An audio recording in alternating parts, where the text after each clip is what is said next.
Yo, yo, yo, yo. What's going on, everybody? Uh, Welcome to another, you know, live fire chat. After this has been something that we've been wanting to do for a while. It just never the time never actually worked out for us to actually get to it and dive in depth the way that we want to do with it. What's going on, Adventure? How you feeling, bro? Um, but in light of uh certain, you know, new situations, it's it has spurred us to go further, go forward with this in the moment because it's it's it's needed, to be honest.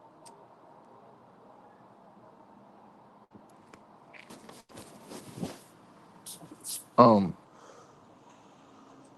Javinci, like, and that's literally the situation that's kicking this in the overdrive because uh what's going on, Ron? What's Introducing up? Ron Thomas to the stage. What's that, brother? What's up? Now, now, the Rondell Moore situation, right? All right, so Mm-hmm.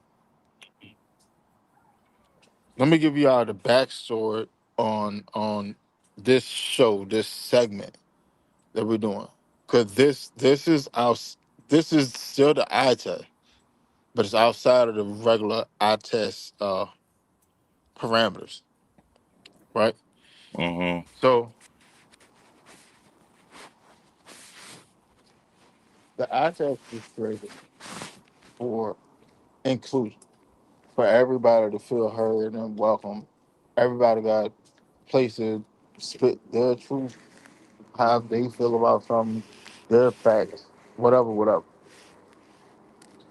Open door policy, right? Um,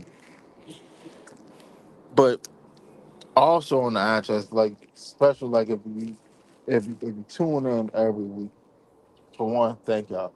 That means more than we can.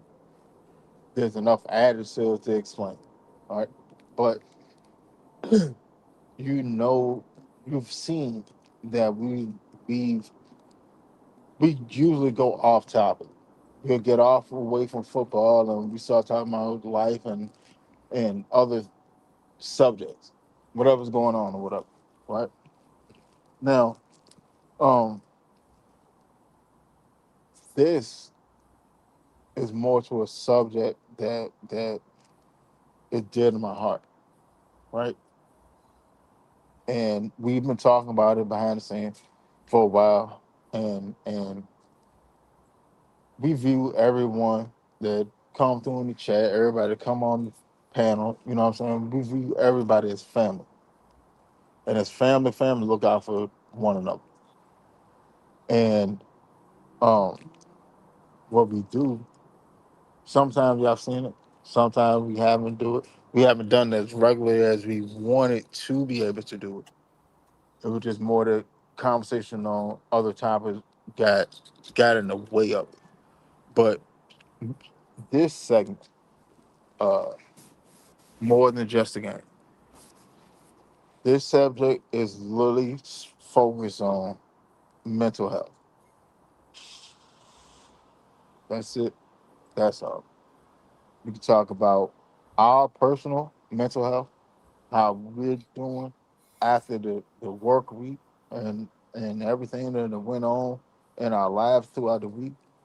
Uh, Athletes, what's going on in their life, how their mental may be. But this show is predicated strictly on mental health because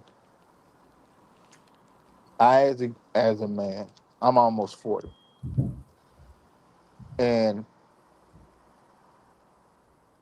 I knew, well, correction, I didn't know. I expected. I expected that whatever I was going through, that the people that I kept close to me, they supposed to just accept, ride, ride with me. I vent a little bit, and then I just bottle everything up and keep pushing, right? Right. And that's what that's what a lot of men go through, and a lot of women too. A lot of women too, and like as men, as the one that's supposed to be the leader of our homes and thing, we gotta accept also that what we go through and the way that we are conditioned to approach life and go about things is not actually conducive to a actually healthy home. You know what I mean? Mm-hmm. So I know, hell, a lot of men, a lot of men, and a lot of people are just like me. I go through whatever. I got it. I'ma handle it. I bottle it up, push through. You know what I'm saying? But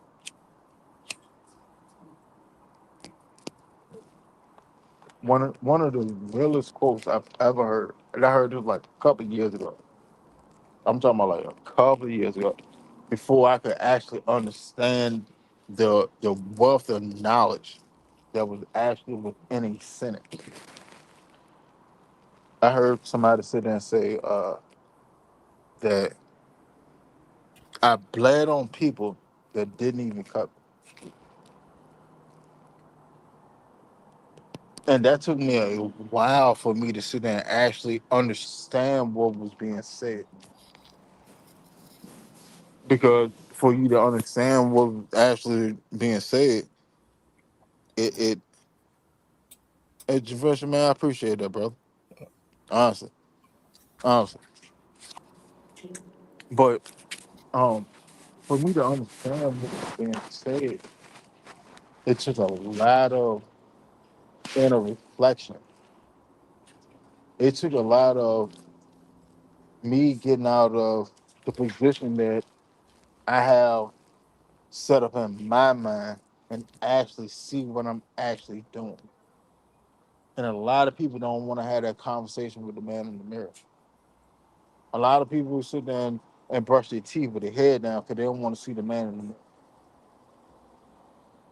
You know what I'm saying? Mm-hmm. And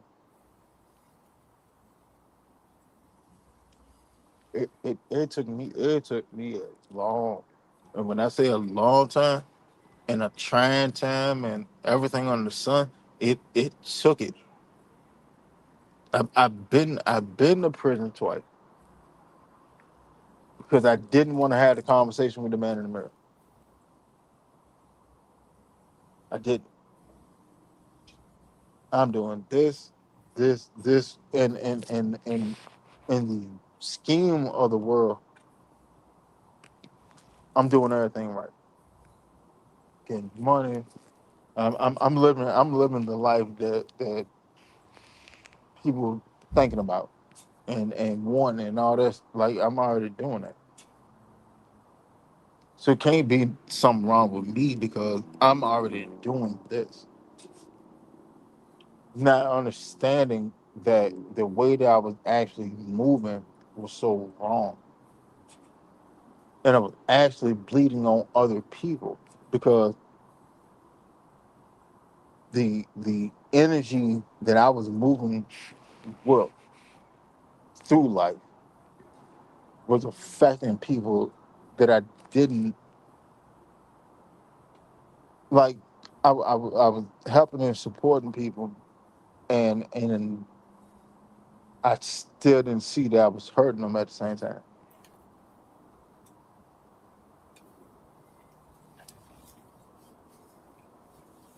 That's what I'm talking about. Like that actual conversation with that man in the mirror.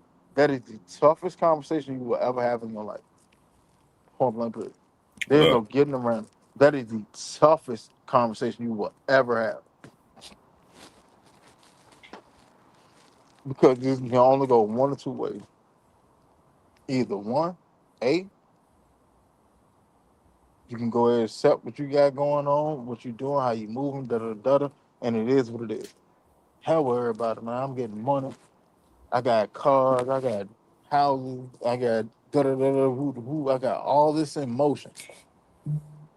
Fuck that. They better move around and goddamn get on my time. They got to catch up to me. Or B, you can be like, yeah, I have all these things going on, but how people actually really interacting?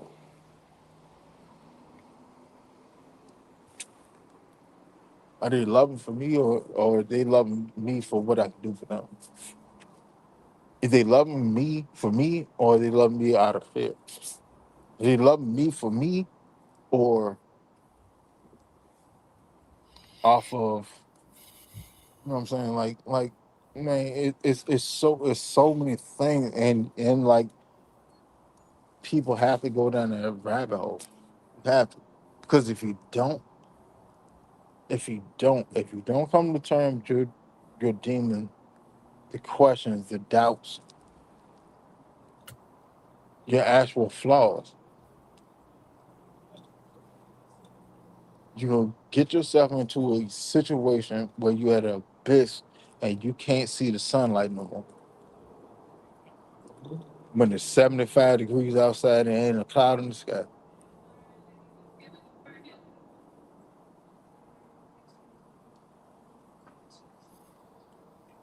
I'm like I'm 38, but I was raised up by older heads. See what I'm saying? mm-hmm. My mentality is not for younger people because what they do and what I do are entirely how I would move in the situation, how they would move in the situation, two entirely different dynamics. But I want to impart this on the younger generation because that's what's going like that's the issue with the younger generation now.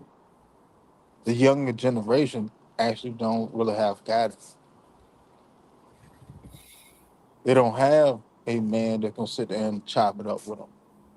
Hey, bro, look, how you doing? Man, shit, man, I'm good. You know what I'm saying, man? I'm out here do. Nah, bro. Like, ask her how you really doing. What's really going on? How you actually feel?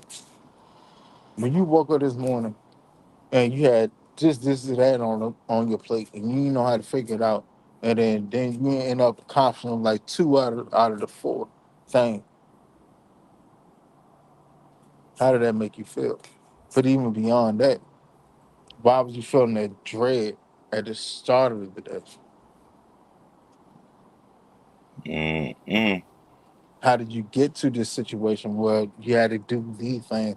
Otherwise, everything would just go to shit. Those are the conversations that the younger generation are not able to have because they don't have those people in their life to actually be able to bounce ideas off, bounce feelings off, bounce growth off of. They're trying to figure it out by themselves.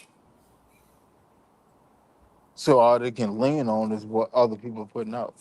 Music videos, music, media, uh, movies, this, that, and third. They view this is how life is supposed to be. But it's not. I've been around people that had millions of dollars. Have no bullshit. Right hand to God, put it on my brother's grave. I've been around people with millions of dollars. And they are literally some of the most unhappy people I've ever seen, because they sit there and prioritize wealth over mental health and building a community. So now you got everything that your heart desired and don't have nothing that your heart actually needs.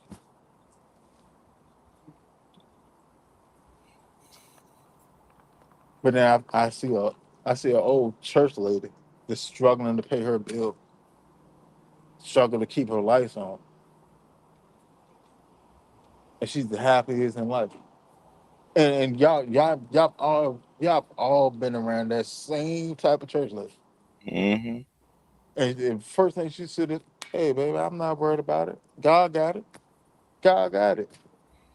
That is literally a peace that you cannot find outside of one place. It's only one place you can find that type of peace.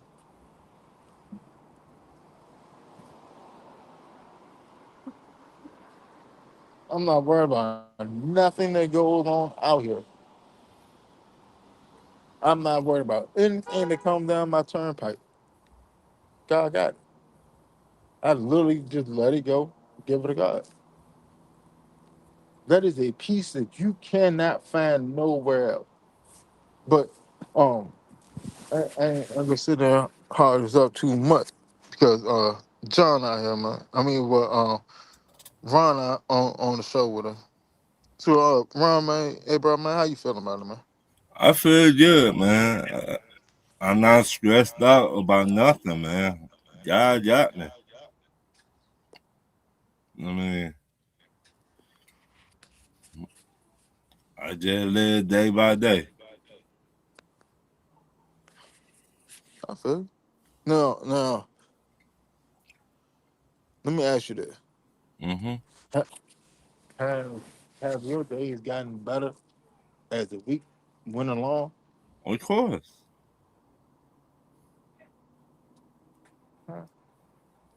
I mean, you know, like this show, this segment of the eye test is literally just open conversation.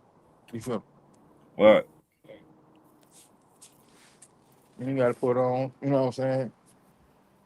Because I know life ain't great for everybody. What?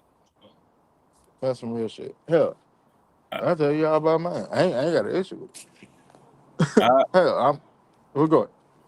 I remember a long time ago I was dealing with somebody, and I would keep her name out of this situation. And I was like, dang, how what do I need to do to be better? Me and that young lady, we kept on having problems, kept on. And I moved from Winder, Georgia to Texas. I left my job, I left everything to be back with the young lady, my ex-wife. And and the same old problems came up, kept on coming up, kept on coming up. So I was stressed out, and I was in my life to the point that I had me a pistol and I pulled the trigger, but the pistol would not go off where I pulled the trigger. But I shot it at the wall and it went off, and I pulled back to my head again and it would not go off. And my uncle, a pastor in Atlanta, and my uncle heard the gunshots. He said, "Nephew," I said, "What's up?" He said, "I know you're not trying to end your life." I said, "Yeah." I said, "What else do I got to live for?" And and the gun did not go off when I put it towards my head. He was like, "It's not your time." And that what kept me from what he said at that time from killing myself. He was like, it's not your time to die. You're here for another purpose in life. And that was, man, I was 20 years old. And I'm 43 now. Married, got family that love me and everything. But at that time, I was so fucked up in my head because I was dealing with the wrong people.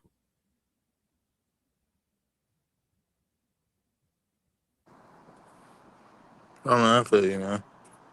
And I did not have, at that time, I did not have no good people around me at that time to talk to.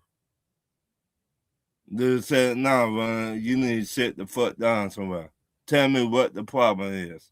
I did not have that at that time. Like I got around me now.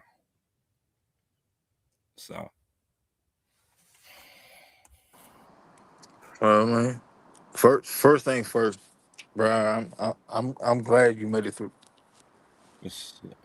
I was in a dark time in my life. And this harkens towards Mental health. yeah, most definitely mental health, but also with the Rondell Moore situation Mm-hmm. because um I've seen I've seen reports that says that he was found in his garage with a self-inflicted gun wound. Dang. And that man was just 25 years old. Right.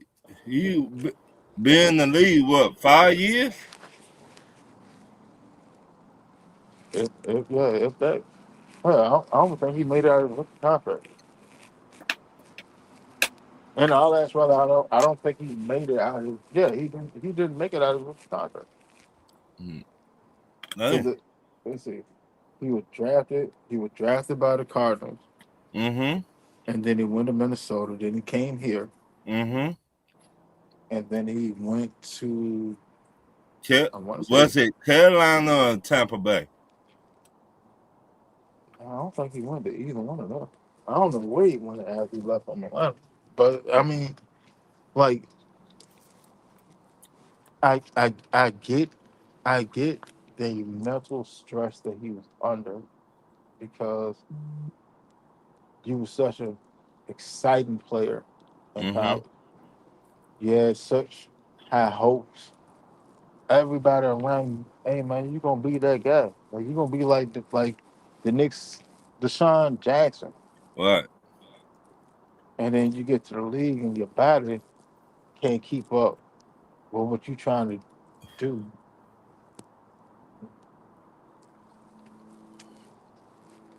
Get it. I Yeah. get it. I wholeheartedly understand it. Yeah, like I'm older now. I know what it's like when your body can't do what it once could do. Right. Like I understand it. My thing is my thing is this when when the road started getting rougher for him, so it was already rough throughout his NFL career. Mm-hmm. When the road started to get rougher for him, what was his support system? Who was actually there? Hey man, you know what I'm saying? You got it. Right. Uh, It ain't nothing but another Andrew. You know what I'm saying? You right. got it. It go back to what we already be talking about. Do you got yes mans around you, Or do you got some real legit people that really care for you that will help you out to tell you what you need to know, not what you want to know? Exactly. Exactly. And then, like along that premise, right? So yeah, I take it to the NBA. Take it to the Mm-hmm. NBA. Right. All right. A lot of people like LeBron. LeBron took in caught a lot of flack Mm-hmm. Going to for Miami. what? No, hell, I put it even before that. I put it way before that. When he first came in the league, right? He took in Mm-hmm. put all his friends in position to be millionaires. He sent them to school. He sent them to school. Mm-hmm. Ain't got a problem with it. I'm making money. Y'all go to school. Go learn. I'm gonna go handle this out here on the basketball court. Y'all go learn. Learn whatever the fuck y'all want to learn. Just go learn something. Right. Be an asset instead of being a tag on. Right. What did they do? They all came back with a trade. They all came back with a capability to help him grow. And de facto help themselves grow. See that's the type of team that you want. Because people can sit there and hate on LeBron as much as you want. It is what it is. Whatever. But it's called a spade a spade. The strongest sports agency in the NBA is Clutch Sport. Mm-hmm. Who owns Clutch Sport? That's LeBron and Rich Paul. Okay. How would Rich Paul have Clutch Sport if LeBron didn't send him to school? It's crazy. If LeBron didn't see that in him and see the actual hustle in him, and Rich Paul being the type of person that, for one, because Rich Paul been on his hustle. He used to be a club promoter. He sell jerseys, clothes, CDs, all the stuff out of his trunk. Like he's been in hustle. You feel me? Right. LeBron already knew that. All right, so you already know how money moves. All right, let me send you to school so you can learn the absolutes, ins and outs. Right. When you get out, all right, you got this degree. Let me see what you can do. Whoop, whoop, whoop. All right, bet. This is what we're gonna do. I put up this. You put up what you put up. I put up this. Let's create something. You could be the figurehead. See, like that. That's literally the definition of surrounding yourself around people that want the best for you Right. and are actually there for you. But a lot of people don't got that. No, a lot of people don't recognize that. Right. That For that's the issue. for example, the Ben Simmons situation. Yeah, Ben Simmons got paid, but Ben Simmons also was dealing with mental health when he was with the 70 Sisters. Yeah, since he came in the league, go. Right, since he came into the NBA. Because the media put so much on the young man. Oh, you gonna be the next LeBron James, you gonna be this, the next Magic Johnson. He like, okay.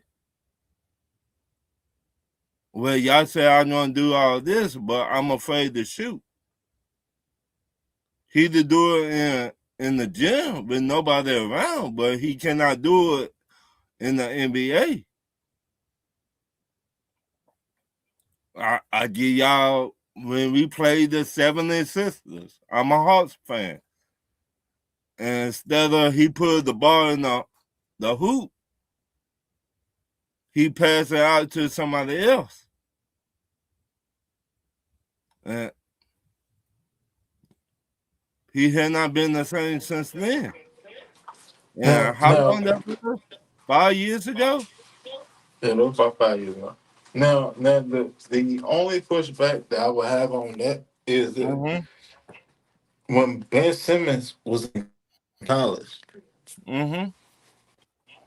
he could shoot. That was a Right. well known fact. He could shoot. Right. Stroke the man. Like Ben Simmons in college career was roughly. You know what? It, I would say it was better than Dylan Gabriel. Of And course. Dylan Gabriel now is looked at as a menace and a headache and all this other stuff. But in Mm-hmm. all actuality, like, and where did he figure out how to actually score the ball? No, if you actually go look at him in college. He was putting up buckets. Now I Right. say this for a fact because I'm an Oregon fan. I'm a legitimate Oregon fan all the way through anything college. Oregon, Point Leopard, Peyton Pritchard, Ben Simmons. I mean not Ben Simmons. Dylan Gabriel, Chris Boucher, like all them boys, Oregon. Sabrina Ionescu, Oregon. Like Oregon. First college championship, Oregon. Like Phil Knight, Oregon. But like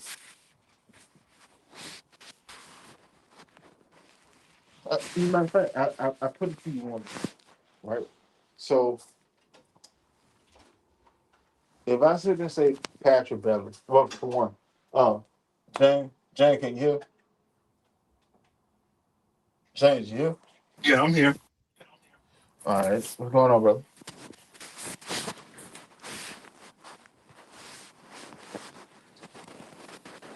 Jane. Ken Yeah. Collar, man, I'm doing something right quick. Give me 1 second, Oh, then I'm gonna oh, say something. oh no, all right, no, you good. But Now, I'll sit and say this, right? Because a lot of people don't really understand what actually goes into being a professional athlete. All right, watch it. Now, if I sit there and say, uh, Patrick Beverly, Patrick Beverly, what is his place at? defense, That's all he known for, right? right? But in college, he was known for buckets. But in the NBA, he known for defense. See what I'm saying? Now, watch it. If you go back to Patrick Beverly when Patrick Beverly was in high school, Patrick Beverly was sitting there averaging goddamn 37 points a game. Right, buckets. A legit bucket getter. That's mine, the thing about everybody that came out of Chicago. You got Wade, you got Rose, you got AD. Like all them boys came out of Chicago. Mm-hmm. Patrick Beverly was averaging more than them in high school. It's Man, crazy. these boys are known for offense. Patrick Beverly had to take the long way, go overseas, play basketball, all that stuff to come back and to make it to the NBA. And they said, hey, look, we, we need you to play defense. He The, found his every, niche. every team he was on that I know, Minnesota, defense. Chicago Bulls, defense. Rockets, Houston Rockets, defense. defense. Um, what other team? It don't matter. Defense. Defense Defense. and defense. They did not Now, ask him to put the ball in the hoop. They just told him play defense.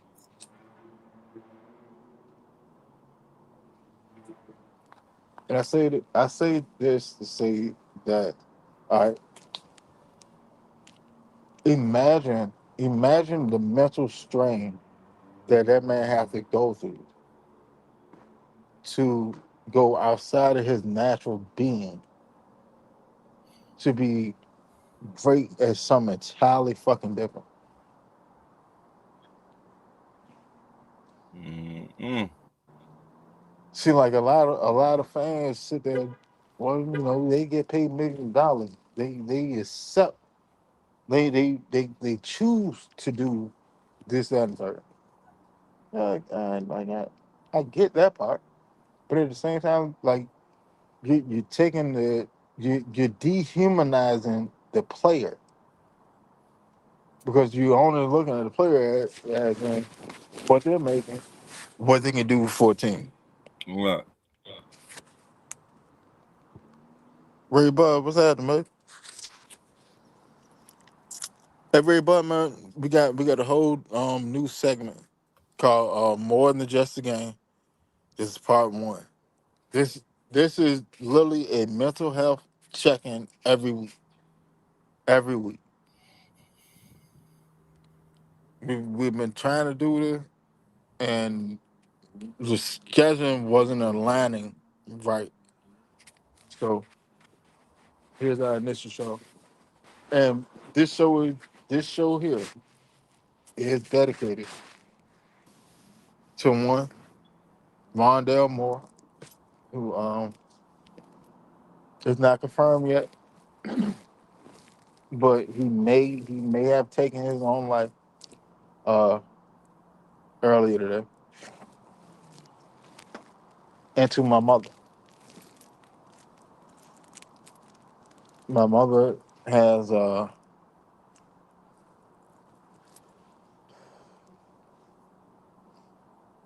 mother has amnesia. She got amnesia and early forms of the Alzheimer's man, and dementia too. I mean, yeah, he, if you think I'm lying, you can pull up my name, pull up my name, look at my mother's name, you see it. There's nothing for me to sit there and game about actually lying about anything. I do this show because I want to keep it as real as possible with anybody that's willing to listen. That's literally that in an open forum for anybody that want to say something. That's literally the whole premise of the asset.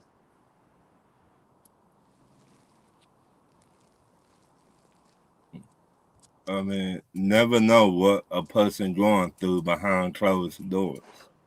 I mean, Yeah, bro. Like when I first came home out of prison, uh, when I correct, the second time I came out of prison, I didn't even know where my mother was.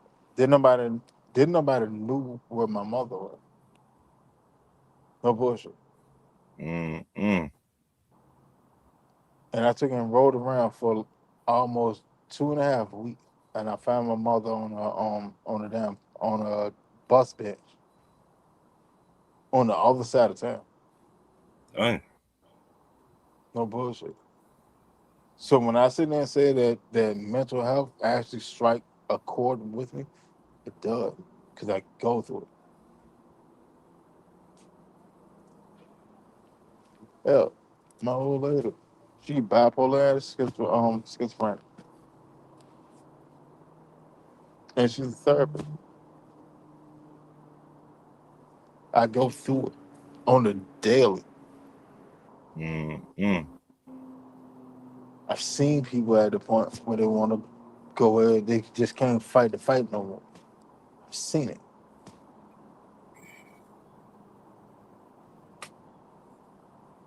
This ain't something that I heard. This is something that I know. I've been there when somebody sit there try to cut this up. I've been there when somebody on pills and stuff.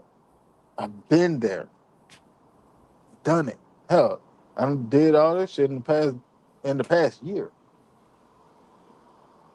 Done it. I've been there where my mother's sitting there and walk out of the house and I can't find her ass fucking day.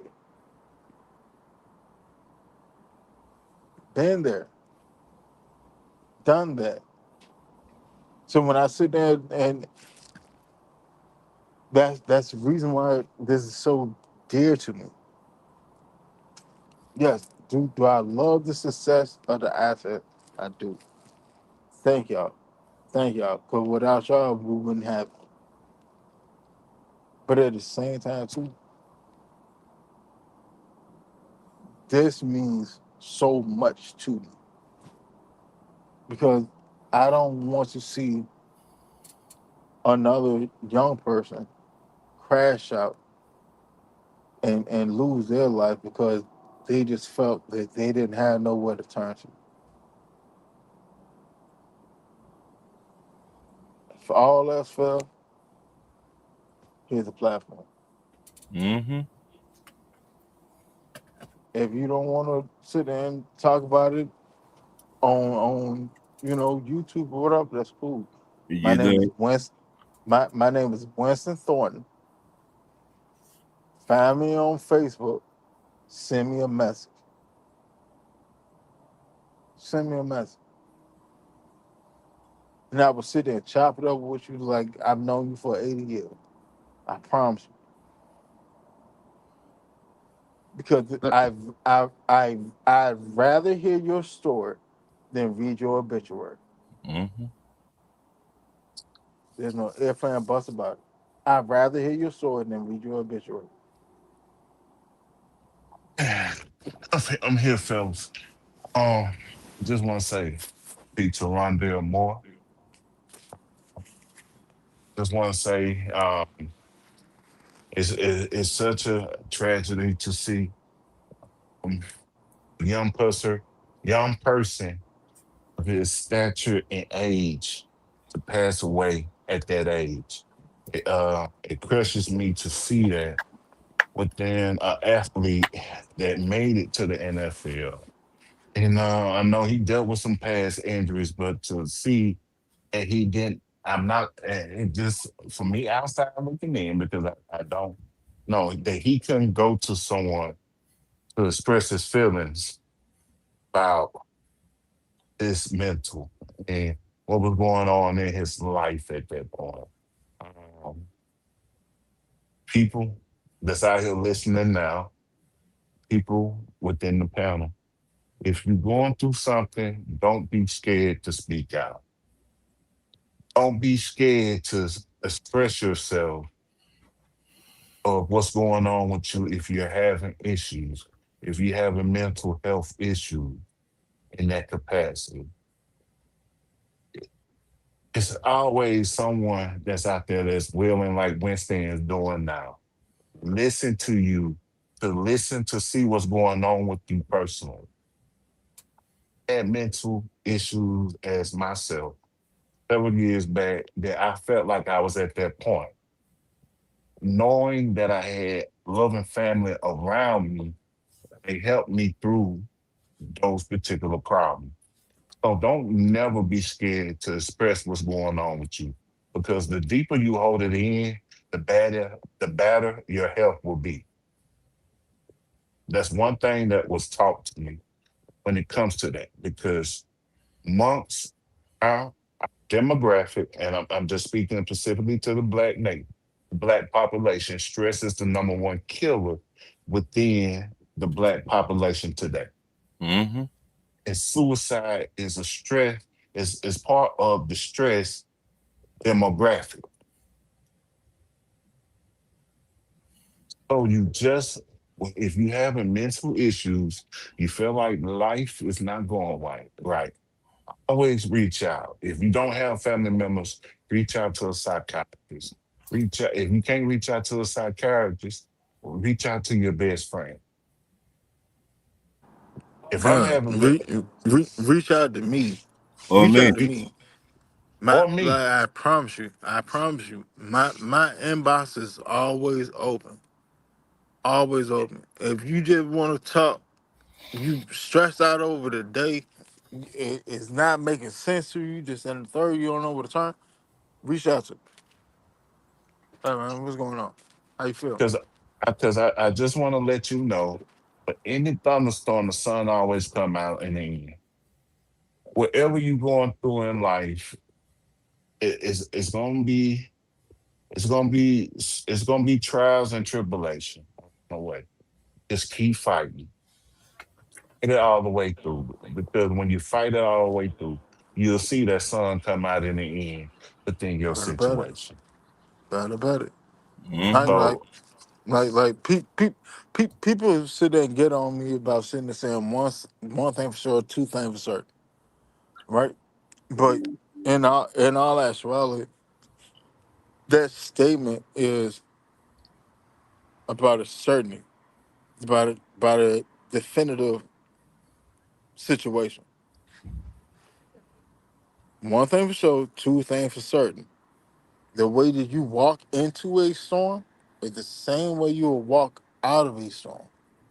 You just got to keep walking to get out of the storm. That's it.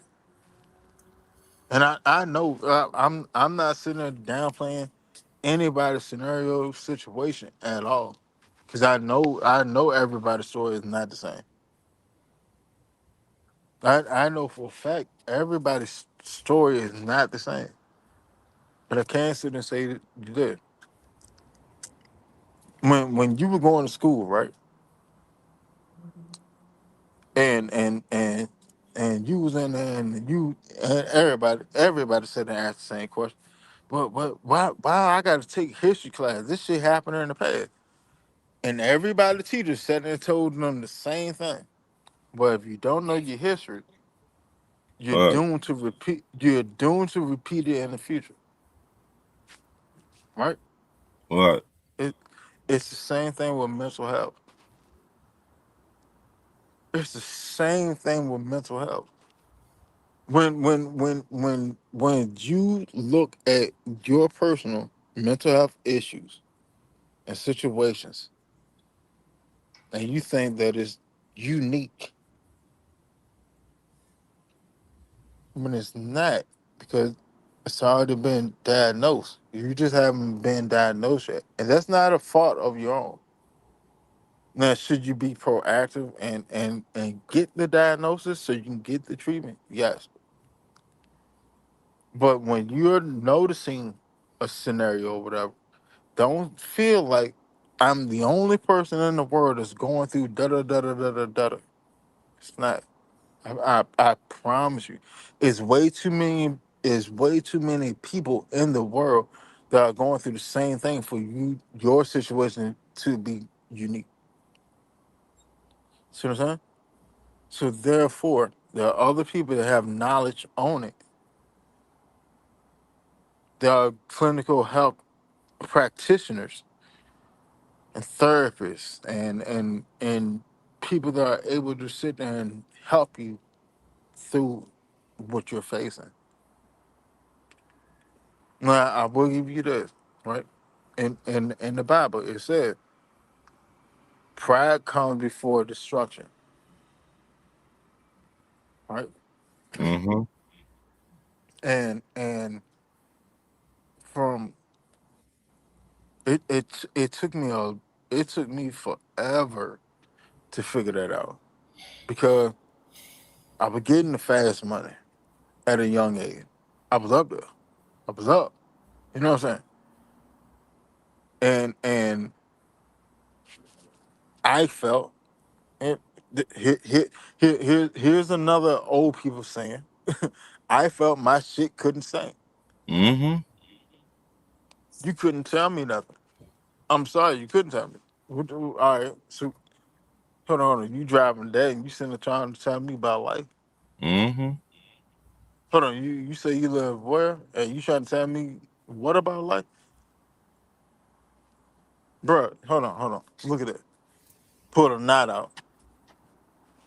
Like, what can you tell me Right. when this right here is fuck up money?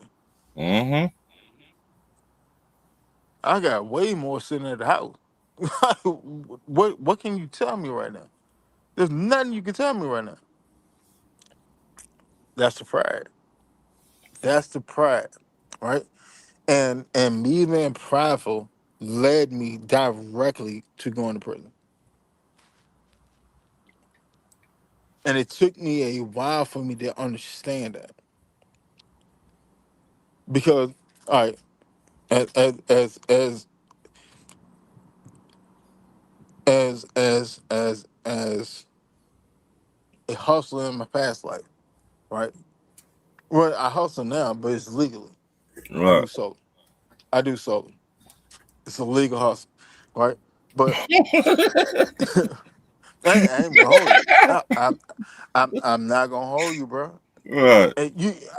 I put it to you like this. You tell me another job where I can have a 5 minute five Like minute conversation, or I can make 1800 $1,800 plus in a 5 minute conversation.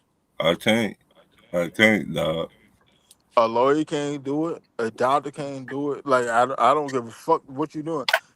It, my legal what I can make legally in a 5 minute conversation trumps any other job out there.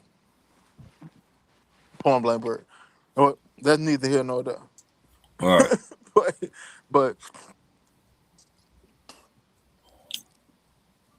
I mean, when when I was hustling and stuff, like I was getting it. I was like I like legitimately getting it. I was touching things that people were sitting there talking about in songs and shit. I was there. I was in those rooms. And yeah, think I'm lying. Uh, when my daughter was born, right hand to God. When my daughter was born, I had an apartment. I took in had my mother and my son mother in the same apartment complex. We had 3 apartments around each other. I was taking care of. mm, So my son mother and my son was in one apartment. Me, my daughter mother was in another apartment. My mother and my little brother was in another apartment. mm, All mm. in the same complex. Like, I ain't gotta hold you. I ain't gotta hold you about anything I'm sitting there saying. This fact. This is literally what I went through. But see, this is where I was sitting there saying pride comes before destruction. Mm-hmm. Because my pride made me go catch another flip before I went home. My pride made me to go catch the flip and then go to Olive Garden and go get food for everybody. And then my pride, knowing that this area is known for roadblocks, Right. allowed me to stay out late and ran into a roadblock. And I never made it home with the food. Mm-mm. When I came back, when I got back out, my mother had lost her apartment. My son mother had moved to another apartment. My daughter mother had took and ran off with um 35 bands and my daughter and went back to her fucking family. Yeah. Pride comes before destruction. Right. That pride And get you messed up every time. yeah, like when I sit there and say like when y'all sit there and hear me sit there and say like, yeah, it sounds good. It sounds good. But ain't how that shit go. Yeah, because I've been there, done that. I've started over twice in life. Twice in life. That's it. Like, but King Atlanta supporter said, I'm 25, bro. I be going through stuff too. It's a lot when you can't express. Hey, King Lion supporter. Hey, bro, look, that's literally the purpose of Right, this segment of the eye test. Because if you don't have nobody to talk to, you can talk to her. right. You want I to come on here? If you want to come on here and talk, cool. If you don't want to come on here, like I said, my inbox is always open. I told And you him can, to follow me on Facebook. man, like the door is always open, and there ain't no judgment. There's no judgment here at all.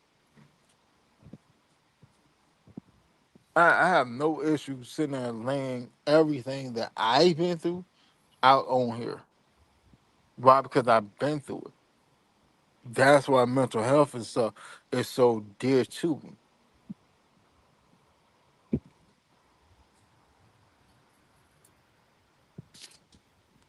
Ray Bud, and no truer words are spoken. Ray Bud said, Winston Churchill said, if you're going through hell, keep going. Yeah, keep going. Because the same way you walk in a storm, the same way you walk out on the other side of the storm. The only way to get through a storm. Now, I put it to you like that. If I'm driving west and a storm is coming from west going east, won't I go through the storm faster if I drive through it than if I sit there and wait for it to sit and pass over? Mm-hmm. That is common knowledge. Like you can't, and this is something that a lot of people choose not to. A lot of people choose not to actually fight through this scenario. A lot of people have a situation that is not advantageous to them, so they try to wait it out, and then they sit there and see more and more foundation crumble around them, and now you're in the pit. And then it gets to the point where, man, I can't, I can't see a way out of it.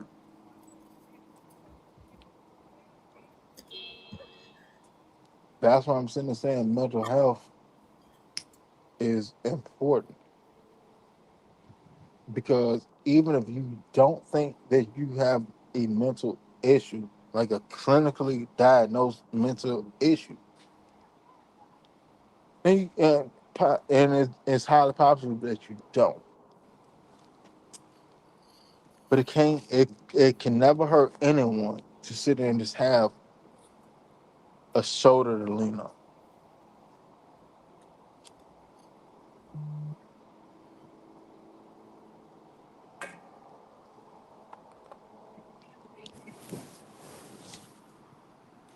It,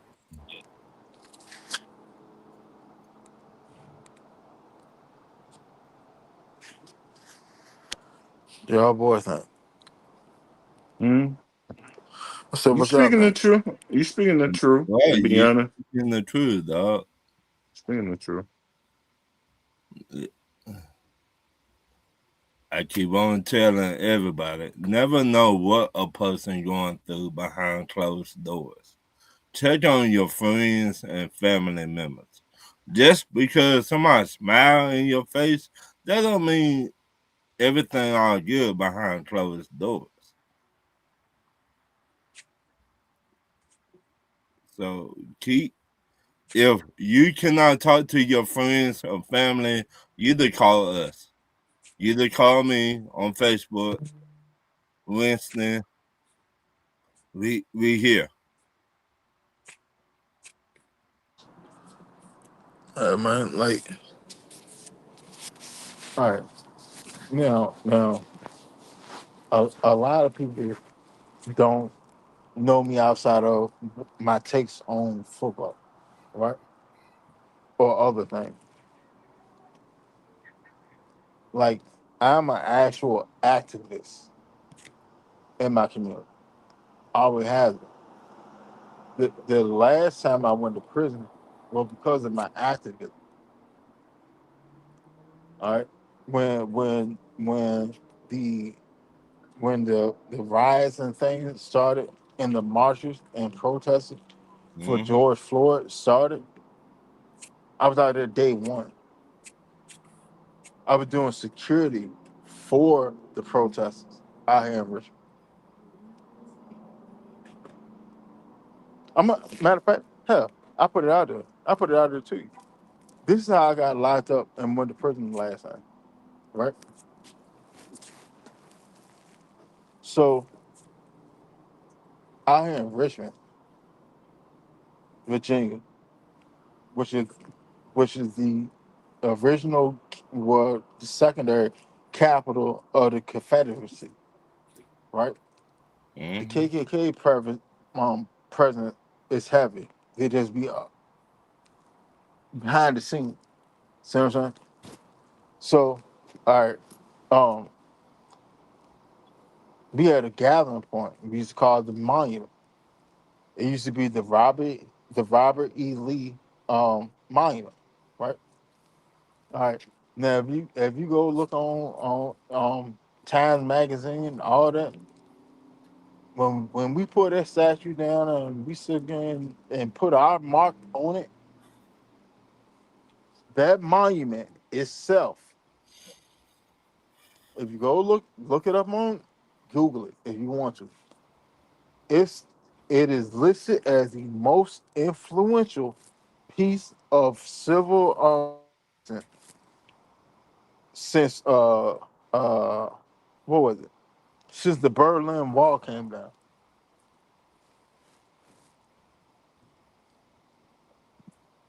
Think I'm lying? Google. Google it. When I say I was out there, I was out there for the help of my community. Now I'm gonna tell you something. So our security group, it was about like 20 of us, right?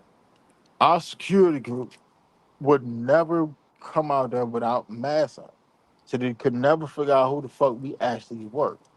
But we had got to the point where we was having a conversation with the mayor. We was having a conversation with City Hall. We were having a conversation with the police department. We would have spokesmen go neighborhood pastors go by proxy to speak on our behalf, right? But it could Mm-hmm. never actually figure out who the hell we actually were. So the protests and stuff started dying down after a year or whatever.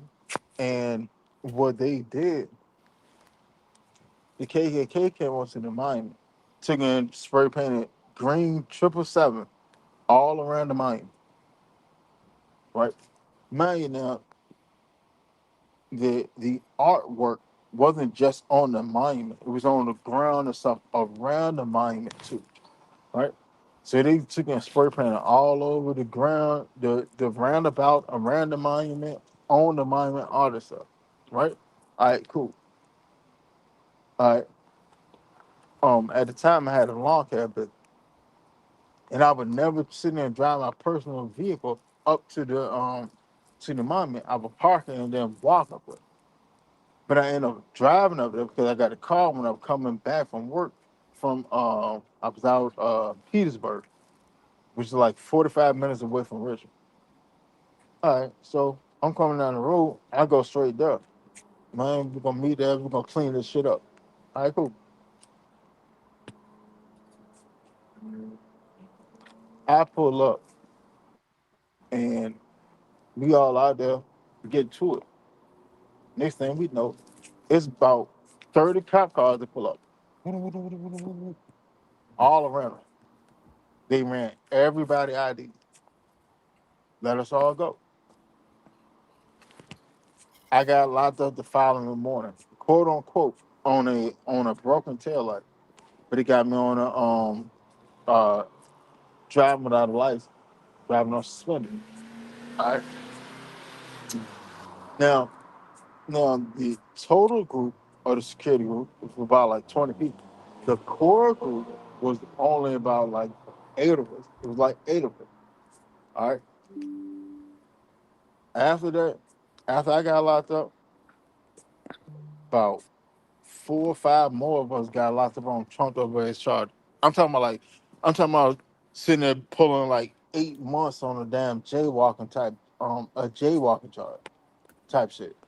Mm-mm. Yeah. So when I sit there and say that I'm for the people and I'm out here, and I sit there and say that I will sit there and be there for anybody I can be there for. I don't just sit there and say it because it sounds good. I say it because that's what I actually feel in my heart. My actions have shown it. What I've been through have shown it. So anybody that needs somebody to talk to, my Facebook is Winston Thornton.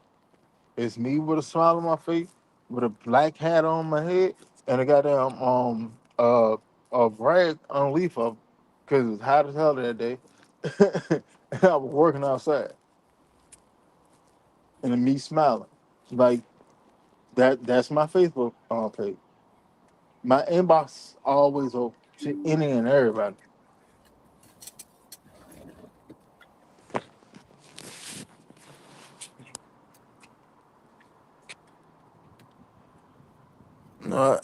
Bro, like I appreciate that King Atlanta support, but I mean, hey, bro, like we probably been through that. Cause you've been calling me Malcolm X for years, but I don't see myself as a Malcolm X. I just see myself as a person that love other people, and if I can help other people any way possible, I'm gonna do it. That's just me. I deal in facts and truths. I don't deal in hypotheticals and probabilities outside of the law probability. That, like, in all actuality, this is the only probability I actually carry in my thought process. The law of probability, as in I've seen da da da da da da, statistically, it will either go this way or that way. I'm a very black and white uh viewer of things, but I'm not opposed to seeing things in the gray area.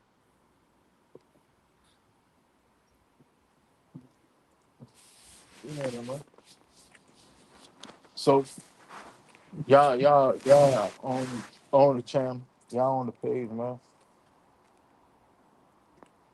Real nigga talk. Tune up.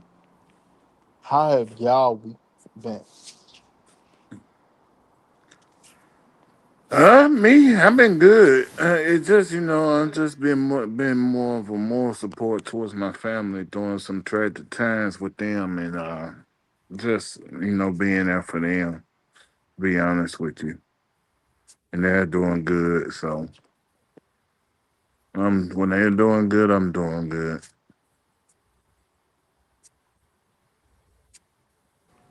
I feel that, bro. Yeah, Ron, what about you? I with James. Um, I try and be there for everybody that been there for me. And if you ever need somebody to talk to, day or night, I'm always here. So you either call me on Facebook or send me a message or whatever.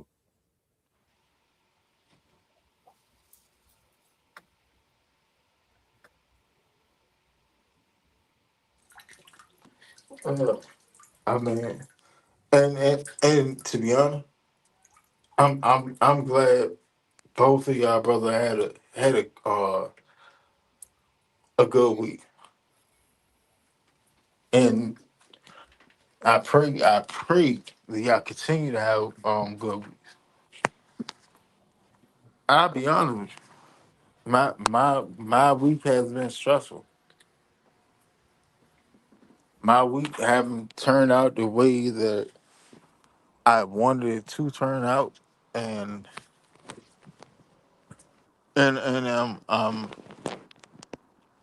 I'm feeling the finality of a situation.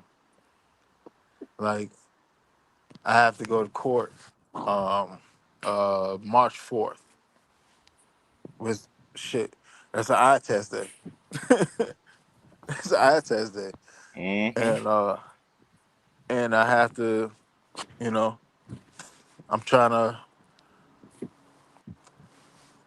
fight this little driving on suspended charge shit, and I don't know which way it's gonna turn out.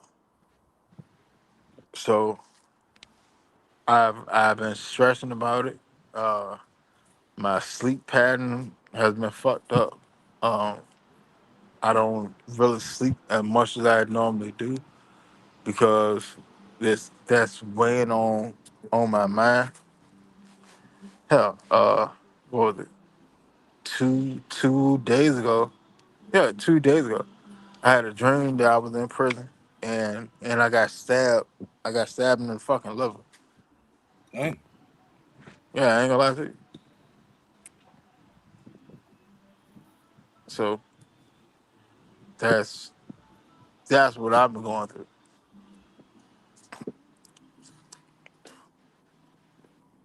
And, you know,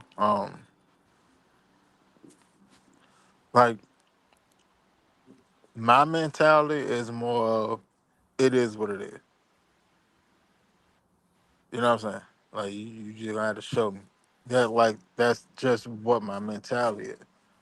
But at the same time, like I know that that is not just unhealthy for me, it's unhealthy for the people that I be around. Because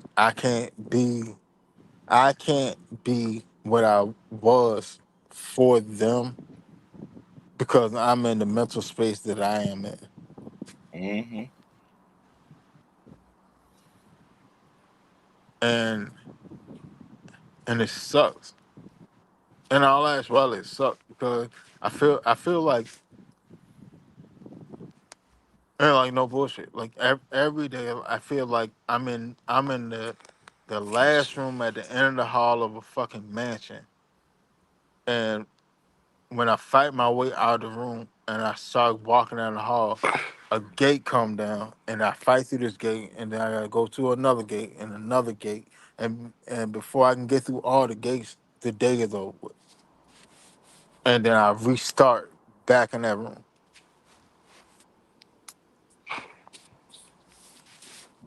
I ain't gonna Mm-hmm. lie to you. I told you like this show here, like this segment of the after, I'm gonna be completely honest about shit because a lot of people don't have either either they don't have the pace to be honest, they don't have the bandwidth to be honest, or they don't have the capacity to be honest. And it doesn't matter which one of the three it is, you still you're still hurting me. Hello? Yeah. Yeah. It doesn't matter which one of the three it is, you're still hurting the people that surround you. And Mm-hmm. that's why I sat there and said the quote that I said beforehand. Like I said, I was sitting there, I was bleeding on people that did not cut me. And that it takes a lot to be actual able to process and understand that statement.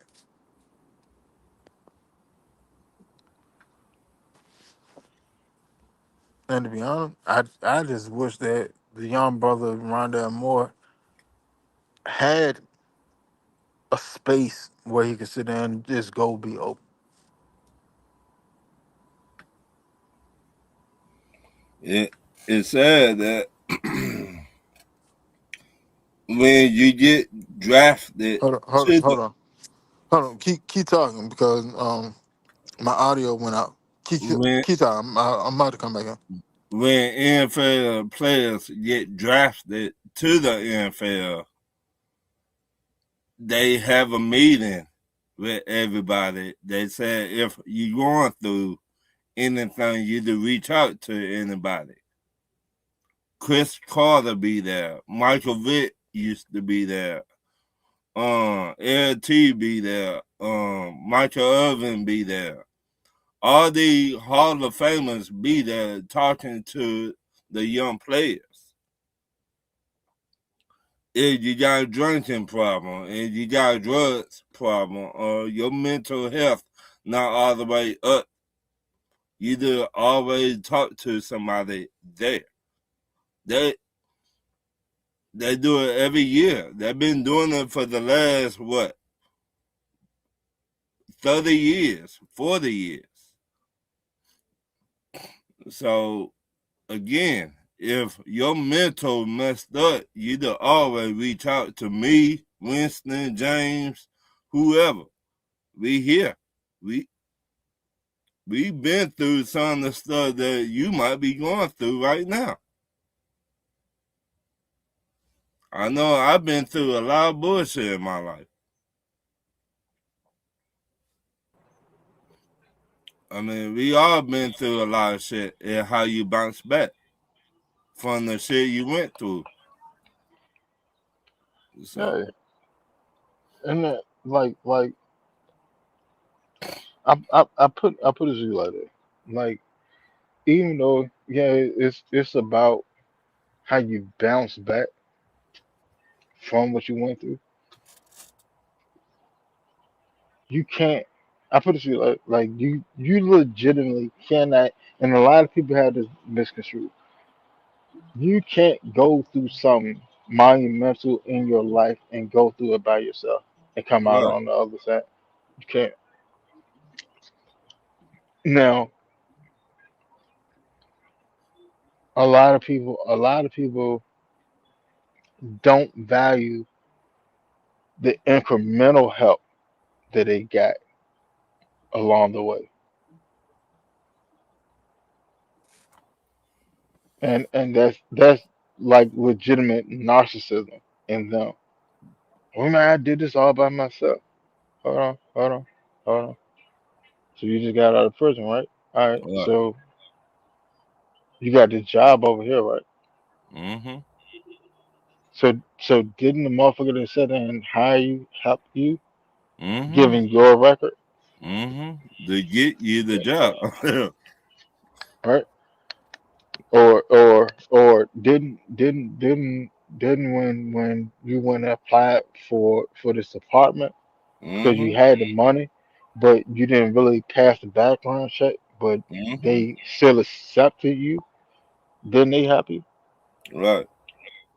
Didn't when you went to the car lot to go to get this car, uh and they wanted to finance with you, but you want to pay it cash, and they said, well, all right, cool. Mm-hmm. Didn't they help you? Mm-hmm. It's, it, it's so many ways you to help somebody. All right. For example, I broke my neck playing football in 2000, but it I was doing dirt. Like God used to talk to me. God said I did take away the one thing you love to do, and I did not listen to him. God used to be in my ear all the time. He like, look, you need to listen to me. I used to sell drugs and play football in Atlanta.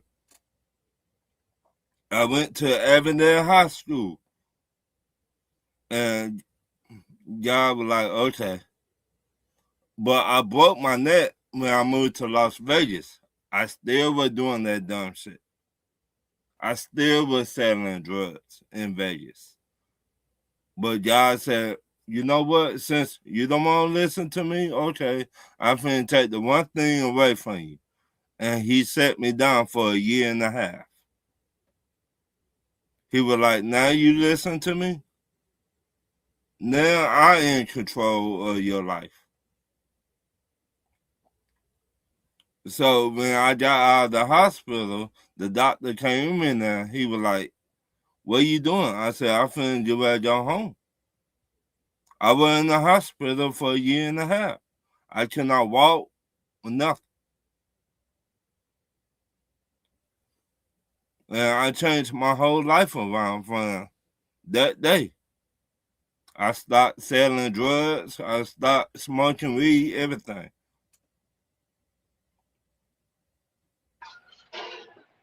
And, Real talk. like, and to be honest, sometimes, like, and I hate to say it, sometimes people have to go through the extreme Right, to to see the simplicity of right, life. Like, I wanted all the grandeur in life. I chase it. When I say I chase it hard about it. And I realized, and then shit, I had to get sat down. I had to get sat down numerous times right. Yeah, like, to to to find my actual path. And now the things that I wanted,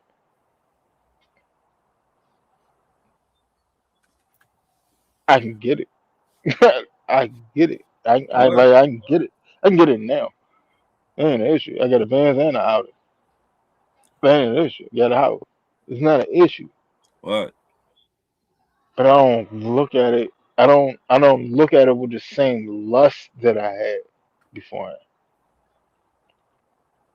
I see this is just natural progression of my goal of setting up my children.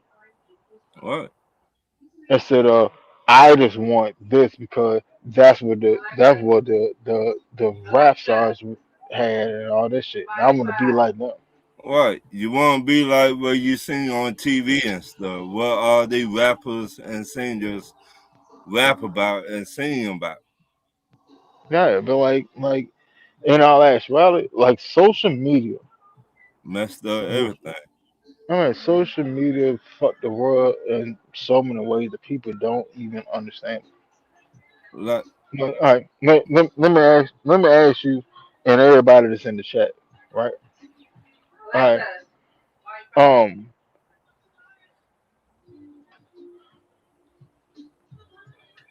Now, how many times you go on social media and you see a comment that make you want to argue with somebody, or you get into an argument with somebody, many times. and that's daily, right? Right. That every day. All right. Now, let me ask you this, right? Because Mhm. you see this normally. Now this is your new norm, right? Because you see this shit numerous times a day. This is your Mhm. new norm, right? You Mhm. already expect that when you log into Facebook and Instagram and Twitter, whatever. You already expect to see this shit. Right. You expect to see some bullshit. All right, let me let me offer you. Let me well, if I was able to sit there and say that there was a time, or there could be a time where there wouldn't be all this social media and all this other dumbass shit. Would you not sit there and say that life, personal life, would be a lot better? Yeah. All right, now watch this. That's why your grandparents and your parents were married longer. Mm-hmm. They didn't have all this shit interfering in their life. In all actuality, they didn't. They didn't have a social media. They had their community. Right. Remember, Social back media. in the day, the community help out each other. Yeah, that's what it's saying came from. Right. It take a village to raise a Raise child a child. We don't because of got your that today. community. You don't have that today because everybody's running to social media looking for friends that they don't even fucking know. Right. We remember back in the day, in the 90s or 80s, kids were outside back then. I don't know where where you at, Winston, but where I was, we were Shit, outside, no, we was outside. We was right? outside. Hell, Outside. hell, I tell you how much we was outside. On some real shit. My grandmother, my mother's mother.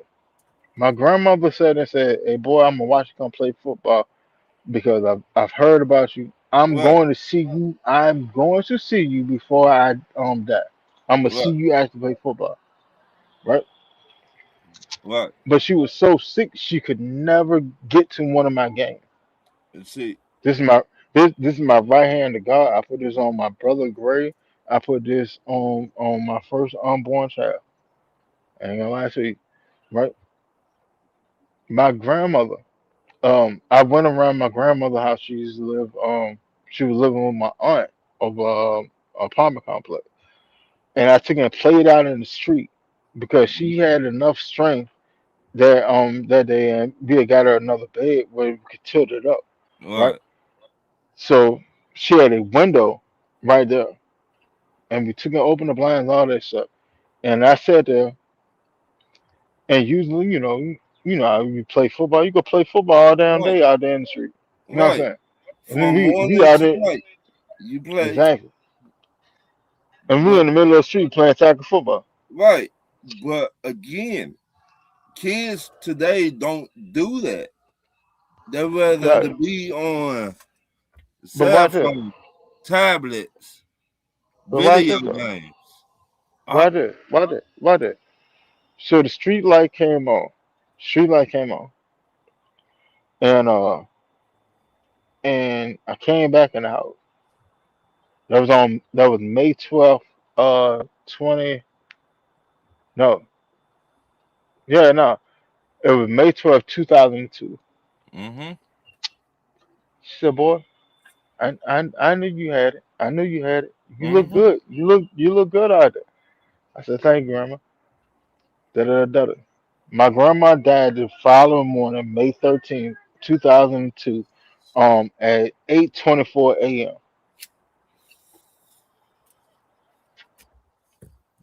No bullshit. My right hand to God. Mm-mm. My mother watch stopped at the exact time that she died. I still Mm. have that watch to this day. Wow, She told me she was like, I can't keep it around me. Here, hold on to it. Yes, wow. man. See, My mother watch stopped at the exact same time that's on my grandma death certificate.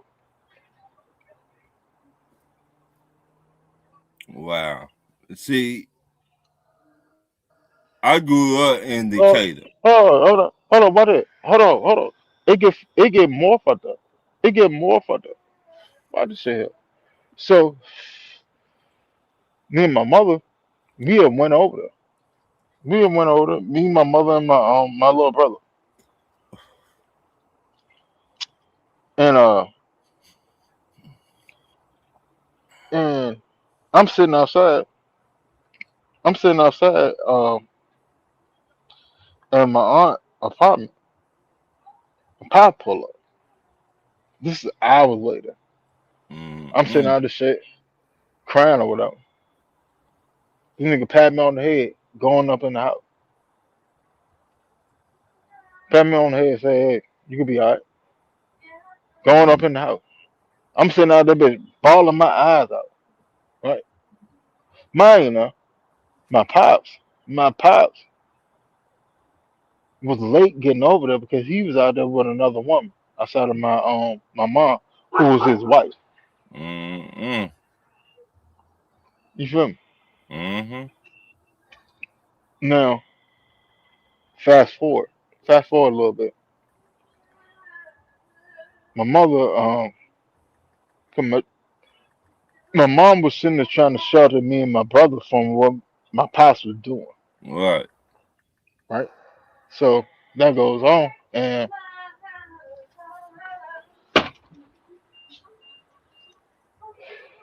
so that goes on, and my mom ended up having a mini stroke. Dang. No bullshit. This is roughly around. I'm about matter of fact, this is like a year later, or later on within a year span. Shit. Yeah, my mom had a mini stroke. She up, sitting up in the hospital. So we go to the hospital. We go to the hospital, and Pops was like, yeah, I'm gonna take the boys to go get them something to eat. We gonna go to McDonald's. Mind you, now we at MCV in Richmond. Up Broad Street, there's a McDonald's, roughly maybe 8-10 minutes up the road. Hell, matter of fact, there's another one down in the bottom. You could have been there in like roughly 5 minutes. Right. So we pile up in my mother's van, pile up in the van, going down the road, and we end up out Southside Richmond. So my pop's like, yeah, what y'all want? You know what I'm saying? All right, tell them what we want. Da, da, da, da. All right, I'll be right back. You go up and jump, go up in McDonald's, come back. Hey, uh, y'all good? Here's your food. Da, da, da, da. Hey, I'm gonna introduce you to this lady. Fuck, Dang. yeah, this is my friend. Such and such and such. All right, what's happening? So I'm looking at this nigga with a screw face and shit. And the lady goes on, and we go back to the hospital, and he said that, well, you don't have to tell your mother about, you What know, you see? yeah, about the friend that you met today. All right, so goddamn, uh, time go back to about 2-3 months later. We go to the lady house out in Southside, out in Southside, and we go up in there, and we had to talk her off of, hey, yeah, you're not getting married this Saturday. Mind you, this is Thursday. This is Thursday night. Dang. She's supposed to get married on Saturday to my pops. Yeah, can't really get married to him because he's already married with a family. Right. Dang. Yeah, bro. So when I sit there and say that it takes a lot to actually process trauma and shit, it takes a Right. lot, and you have to feel comfortable with putting your trauma out there. Right. That's whether it's with us on this show or uh, therapists or whatever. Like you have to be comfortable putting your trauma out Right. there, and it takes a while. I'm not gonna hold you. It takes a while. I've seen. I'm like I said. I've been to prison twice. I've been to prison twice.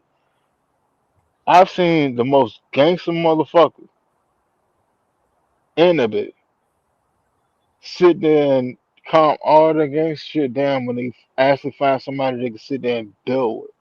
Mm-hmm. Cause on some real shit, like in prison, like yeah, you go find friends. Yeah, you can find friends. You can find people that you're gonna kick with and go through your daily routines and shit. What you know what I'm saying? Goddamn, we're gonna get up. You know what I'm saying? We're gonna work out. We're gonna get some coffee, or we're gonna get some coffee. Then we're gonna work out. Probably drink another shot of coffee, take a shower and shit. You know what I'm saying? I watch your back. You watch mine. You know what I'm saying? Mm-hmm. And then we gonna get on the spade table. You know what I'm saying? Kill some time. We gonna go to lunch together. We gonna eat together. Da, da, da. I'm looking out for you. You gonna look out for me. Right. But you're not actually dealing with someone. Mm-mm. Y'all are literally just in survival mode, Right. and you found a like-minded individual. Two different things. Yeah. You can't get past your trauma because you're not being open in the situation. Right. Same thing with a dude that they got a girl, and y'all always argue, and you can't figure out why the fuck she can't see the fuck I'm saying. Right. Sh- She can't see what you're saying because you never actually open up to her because she never went through this shit in life. Right. She can't see what you're saying. You just want her to act the way you want her to act because this is how you view it. Right. It can't Right. work like that. That's why they literally said to say communication is key. It It can't keep. work like that if you don't communicate with your other half because your other Right. half can't read your mind. All your other half can do is if this is a scenario, I see say a scenario like such, Mm-hmm. and you can sit there and debate her about it. Well, you should see it like this. You should see it like that. But you never sit there and actually tell her why you see it like this. Right. You'll sit there and spin on some shit like, well, I see it like this because a couple of years ago, da da da da da happened. Mm-hmm. All right, but you never said and told her about well, when I was a kid, da da da da da happened, and that led me on this path. That I Right. got into this situation, and now that I got in this situation, I already halfway knew how to handle it, and I was able to skirt tail around it. And so now that we are in this situation, da da da da da. Right. Most men sit there and fall back on. So like I've been through this already. I've already been through this. You should just listen to me. You can't sit there and ask a grown person to sit there and listen to you, and you're not giving them no information. Right. No feedback. Right? Like yeah, I can't. That would be like me sitting there telling the goddamn the president, hey, uh, you should go attack this country because they're doing da da da da. But I'm sitting there saying this because when I was a kid and I was living in the project, this how the neighborhood game was moving. Right. You should attack this country because look what this other country did. Like, come on, bro. No, like there's not enough information for you to make that type of and that type of move. Right. And that's why a lot of people relationship they be sitting there butting heads because neither one of them want to actually deal with their past trauma. And in all actuality, if you really want to keep it funky, you shouldn't get in a relationship if you have trauma. You need That. to heal from the trauma so you can be open to the next person that you're dealing with.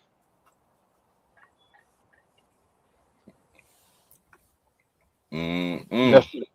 That's that's all mental health, and people don't see it like that. They really Right. don't see it like that.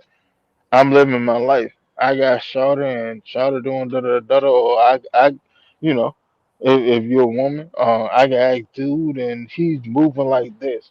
Well, he moving like this, so shit. Automatically, that motherfucker cheat. Mm-hmm. No, well, Shada, why do you feel like he's cheating?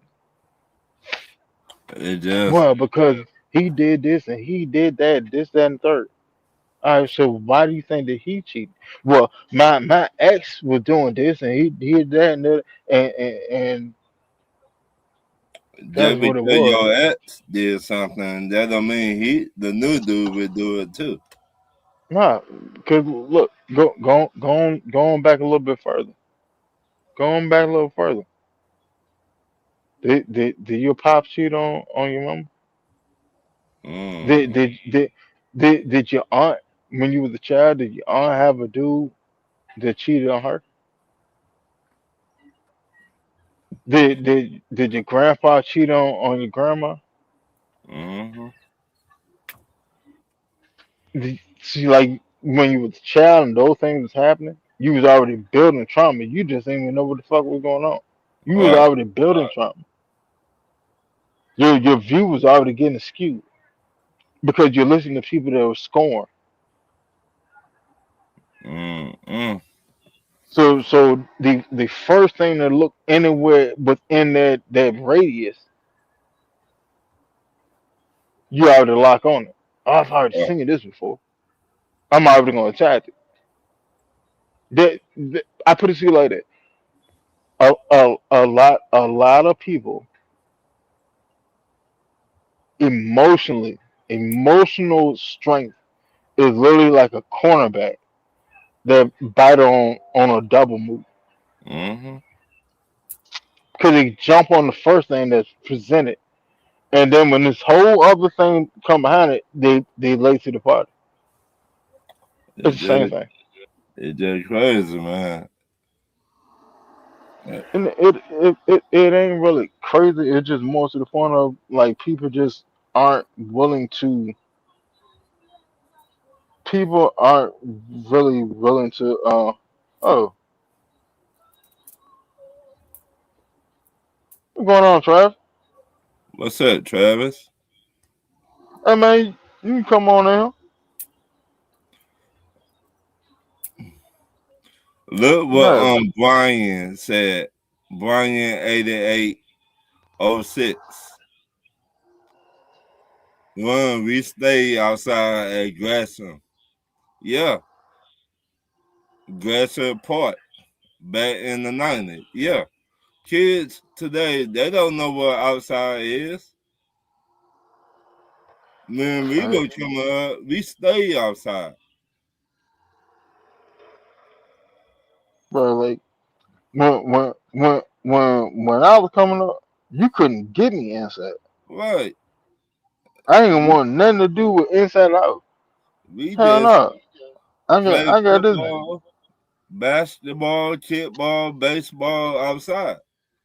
Man, I got this big beautiful world out of this motherfucker. Like, man, fuck this goddamn house. I don't want nothing to do with it. Outside of me coming to the house to get water out of the water spigot, Right. or when it's time to eat, I don't want shit to do with this house. I We love y'all. I love y'all. I see you when I see you. I see you when I see you though. outside. Man, yeah, man, I'm out with the kids. Me out there playing basketball. We playing football. We playing goddamn freeze tag. Oh Right. man, you mean to tell me I can you are allowing me to go sit there and play all day Mm-hmm. and you ain't got nothing to say about it? Yeah, say less. I see you at dinner time. Right. I see you at 5 or 6.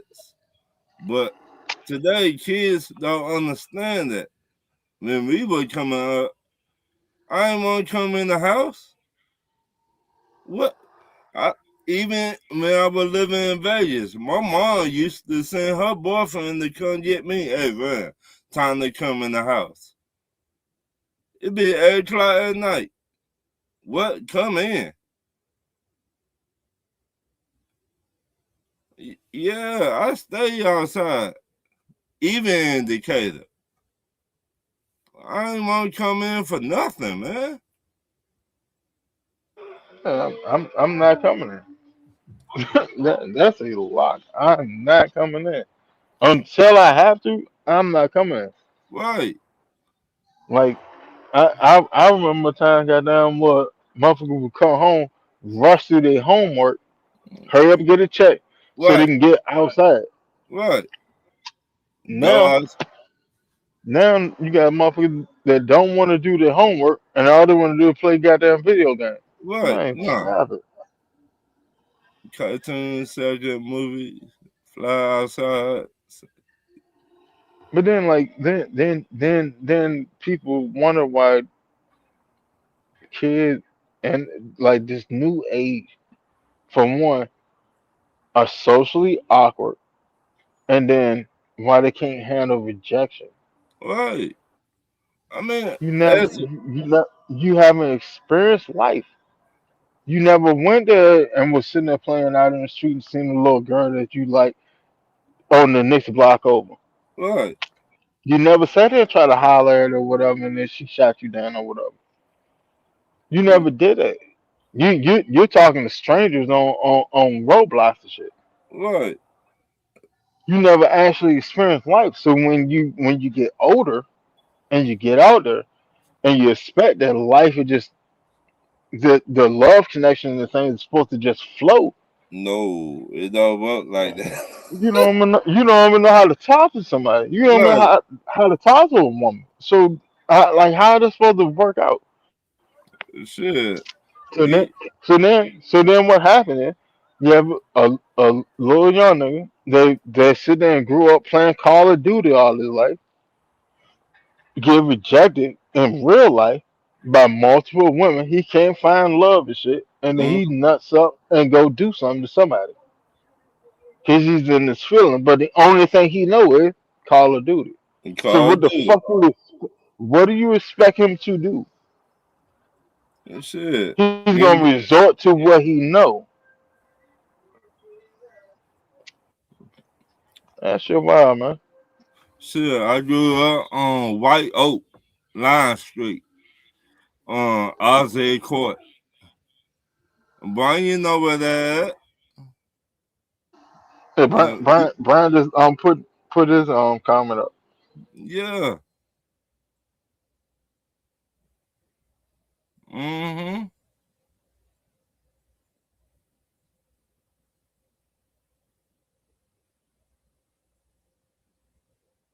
Right. To the street lights. Come on.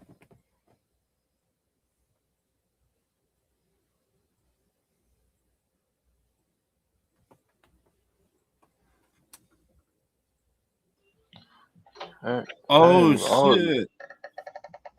Well, Holy shit. well, I know where you from, Brian. Yeah. I know where you at. You right around the corner where I grew up from. Yeah. Decatur, Line Street, White Oak, all that shit. Yeah.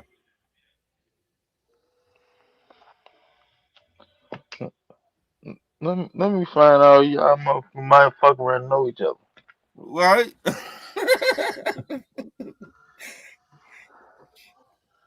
Yeah, I grew up Decatur, Line Street, White Oak, um, Ozzy Court, across the street from the pig. Yeah. Where on Tony Elementary. Yeah. What's up, Okay. Travis? Good damn, Trav. He'll be back. Brian, you might know some of my peoples too.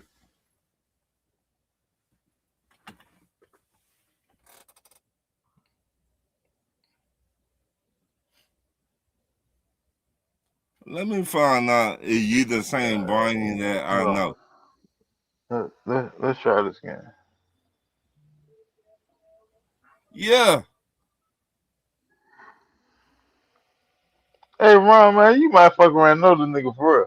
What's going on, Trav? Right. What's up, Travis? What's going on, fellas? My bad. I came in and went right back up. Is the dude in the chat grew up where I'm from, Travis? Oh, for real? Mm-hmm. Shit, That's what's them, up. That's them what's up. niggas, them niggas might fuck around and know each other. Shit, they might. They might. Ain't nothing wrong with that. The eye But So what's test, the bringing what's the people what's together. the word? What's the word tonight? we were So, talking about mental health. Oh, okay. Shit, I didn't even know y'all was right, on. I just happened to turn on and see on YouTube and see y'all was on. man. And, Shit up. the this is a new segment that we introduced to the eye test. And it's more than just a game Oh, because okay. Cool. like I want this to happen every Friday. Every Friday, it's literally just a mental health check-in amongst everybody.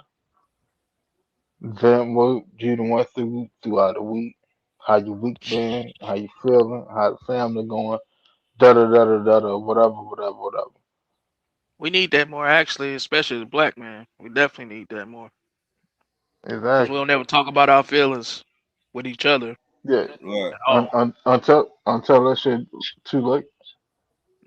So something really And, bad happens. and I don't know if you seen Travis. What's his name mentioning? The wide receiver that just passed. Ron, Rondell Moore. Rondell Rondell, Moore. Rondell Moore. Mm-hmm. Rondell Moore earlier today was found in his garage. Man, Yeah.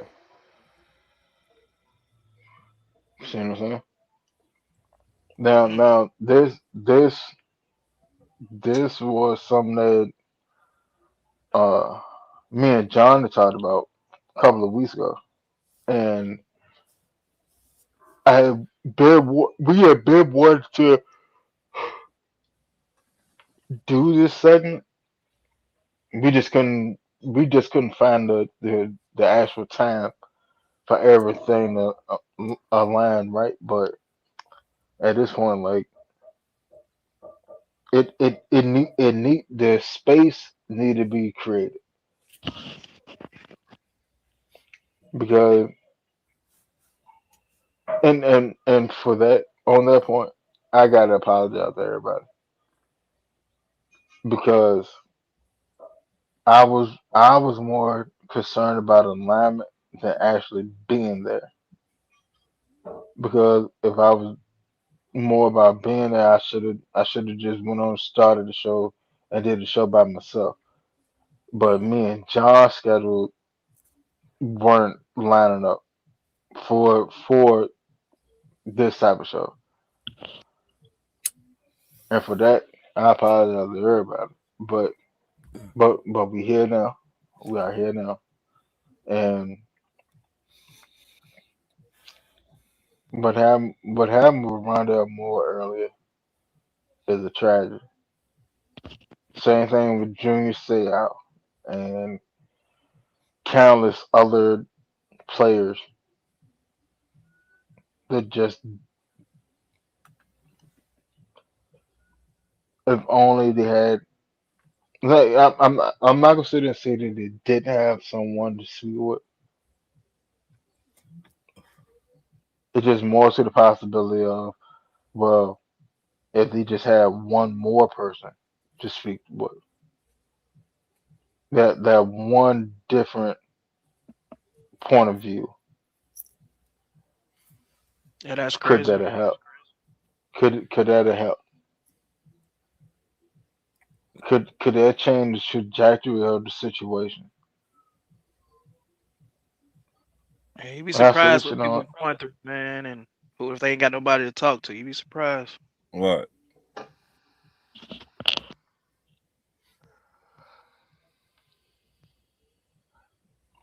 hey, like that. That's the. I put it to you like this: when the Atlanta Falcons taking guy Rondell Moore, right? The fan base was really on so is this Nick's Taylor Gabriel. Mm-hmm. And you went from those expectations to not being able to play that season, to being cut in the following off season, going somewhere else, and this happened the following off season. Mm. Like I don't think people actually grasp what a athlete actually go through It's a lot of because pressure, they man. see because they see that they're making X amount of dollars. But That's a lot of pressure to to, stay great the whole time and live up to everybody's expectations and be, especially like for that person's family. They're supposed to be all of this for them and help support the family, and it's a lot of pressure, dog. It's a lot. uh, like like I put it to you like this: the players with the biggest contracts literally have the most pressure because you have to be able to handle said pressure and perform at a level that either is congruent to your contract or above it.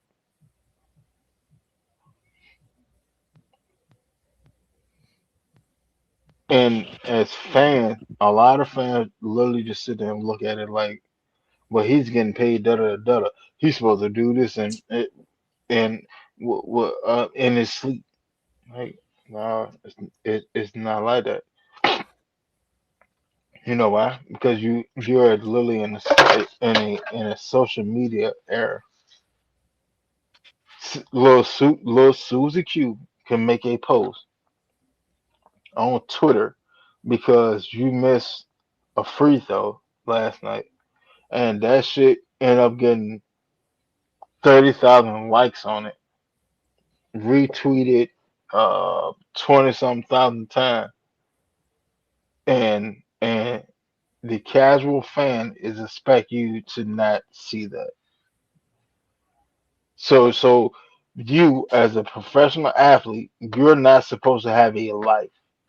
You're not supposed to live a life like we live a life. Social media is our weapon against y'all. But at the same time, we can have social media to show our loved ones and our memories and our moments in life. But y'all not supposed to have it in the same way. How did that Which make is sense? crazy. Which is crazy because I be telling people all the time, just because these are professional athletes and they're getting paid big dollars, don't mean they don't have a life and they don't have feelings and things don't happen in life with their families and stuff. People think they just like some robots. I'm like, nah, bro, they got feelings and stuff too. They might come out and say, "Oh, that don't bother me. I don't pay no attention to what they say about me." They do, bro. Trust me, they do. Man, that just sounds good. It sounds good. It's literally the political correct thing to say. Hmm. But then if all right, I put it to you like this. If I'm a professional athlete and I'm pushing for a great contract because I want money, that's why I'm in the pros, right? I'm in the Yep. pros to get Yep. paid. I'm in the pros for notoriety, right? All right, well, social media pays me too. So why would you think that I'm not sitting there paying attention to what's going on in social media land? Yep. But hold on, even better. The same way same way us as normal people have Facebook and IG so we can see what's going on with our friends' lives. Why would you think a celebrity would not have the same so they can see what's going on with their friends' life? What's different? There's not a difference outside of the task bracket. They're still human. Yep. They're still human. Like hell, like majority of everybody on the panel and in the chat right now, y'all Falcon fans. You literally saw one of the most humanistic shit from a professional athlete Mm-hmm. in the James Pierce situation. That had nothing to do with money, influence, none of that. That was just a man that loved a woman, hurt by said woman, or he hurt said woman, whatever their dynamic was, it was a cause and a reaction. Mm-hmm. That's literally that's the first law of physics. Every action have an equal and what is it? Every action have an equal and Reaction. opposite reaction. Hmm. It does not matter what's going on in life. Every action has an equal and opposite reaction. That's the first law of physics. So why would the task bracket change anything? They're Mm-hmm. human too. Yeah, they are. The money is nice. Don't get me wrong. Hell, if I had a couple millions of dollars, like yeah, I would be living different, but I wouldn't be living different. Right. I got exactly what you're saying when you say that. Mm-hmm. Like you living comfortably, but you don't change your morals and your values of how you came up, regardless. That's how I would be if Exactly. I had money also. All right, like bro, like man, I'm not even gonna hold you. If I had $3 million in my pocket right now, I still be eating beef oodle noodles. I'm Facts. not gonna hold you. I'm not gonna hold you because I like those. That's just like a Uh, good example. Gilly the Kid and what's his name? Wayno. Uh he's still eating like oh, hot Wallow, dogs and stuff. Wallow. Wallow, I'm sorry. He's still eating hot dogs and stuff and I'll be watching his YouTube stuff and Gilly be on him and I'm like, man, why you eating like this? You got money now. He's like, man, you gotta eat like this to show that you don't forget where you came from. What? Just facts. Right, Like just cause I got like, money don't mean I wanna eat caviar and shit all night, every night. You know what I mean? Mm-hmm. like yeah, that's the dub. I'm not doing that. Like I I don't give a damn how much money I make. I will never be above a chili and cheese hot dog. What? For real. Point Like blank period. that stuff is what keep you grounded. And then it's like, man, sometimes it's the little things like that in life that makes you feel good. It makes everything normal, bro. Like it is what it is. Like I I put it to you like this. I've been there where a ham steak from goddamn Family Dollar was a delicacy. Mm-hmm. I've Right. I've I, you know what I'm saying? I've been there where the building been a couple of bands. I've been there. Yep. I've done them both. But I tell you what though, if I'm just walking around through my shit, I'm hungry, and I throw that goddamn ham steak on that grill, I'm good. Now, will it be the same ham steak from Family Dollar? Probably. Yeah, no, it's not. Right. But You're gonna probably get the best quality, but you're still gonna keep it grounded. I'm You gonna know what I mean? I'm gonna keep it grounded. You know what I'm saying? Like hell, like a bologna sandwich. I say eat a bologna sandwich to the day. Why not? You think? Absolutely.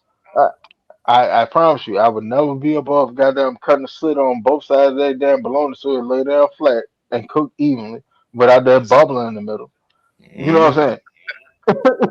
Yep. Like, I would never be above it. Shit, man. We like I said, we came up like that, man. Like I said, from the old school. Like I said, I'm an '80s baby, coming up through the '90s. So we done seen the best and the worst of all of it. And then it's just Mm-hmm. crazy how like a lot of these celebrities and people that got on and forgot where they came from, and they too good for this and they too good for that now. It's insane. King Atlanta supporter had the greatest comment said, right, I define the money don't define me. And that's Mm-hmm. it. Exactly. Exactly. That's That's how it's it. supposed to. Unfortunately, it's not Savannah like Flair, that what's going on? for the most part. Hey, People like, just get man, like, down and wild out. bro, I, I, I remember, hell, I remember the goddamn seafood board before people even knew what the hell a seafood board was. I remember Mm-hmm. taking goddamn, you take two packs of well, you take two packs of oodle noodle. Take two packs of oodle noodle, whatever your flavor profile that you like, beef, chicken, shrimp, whatever. Take the packets out. You sit there and cook the noodles or whatever. You go get the little cheap bag of shrimp with the shrimp in the bag. Get one of them junk, heat them up. Oh no, you put drain the water out of them, put it in the pan, season the ass up with some butter, put some garlic. You know what I'm saying? Mm-hmm. On that jank. That's it. you take you take a couple little smaller potatoes, drop it in your oodle noodle water. Let that jump boil along with it. Drain the air, put in the jump, spice the ass up with the oodle noodle pack. That's a soup. That was a seafood boil before there was seafood boil, That's or fact. Mm-hmm. before the That's seafood boil that people know now. yeah, that's I facts. mean, like, like people say they're from the trenches. Like, it, I'm not gonna say that people aren't from the trenches. I'm gonna say that everybody's trenches aren't the same, and Yeah, you're right. that doesn't discredit anyone because a struggle is a struggle, regardless. Like Shit, shit, if I've gone to bed at night. Shit, me and my family not eating nothing. I have to wake up and go to work the next day starving all day long. I've been there, bro. I know how it is. Mm-hmm. Your A- stomach touching Anto- the back. Antonio, man, if you don't stop with that bullshit, hey, that's an inside joke. Hey, Antonio, make up in here, man.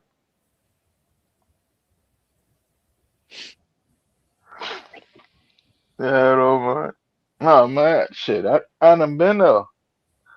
I've been there. I done been there, going to bed, goddamn, summer, goddamn, sitting there singing lullabies to you.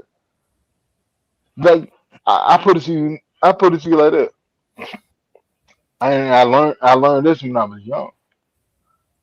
Like, if you see me now, and I'm just sitting there walking around, I just want a snack.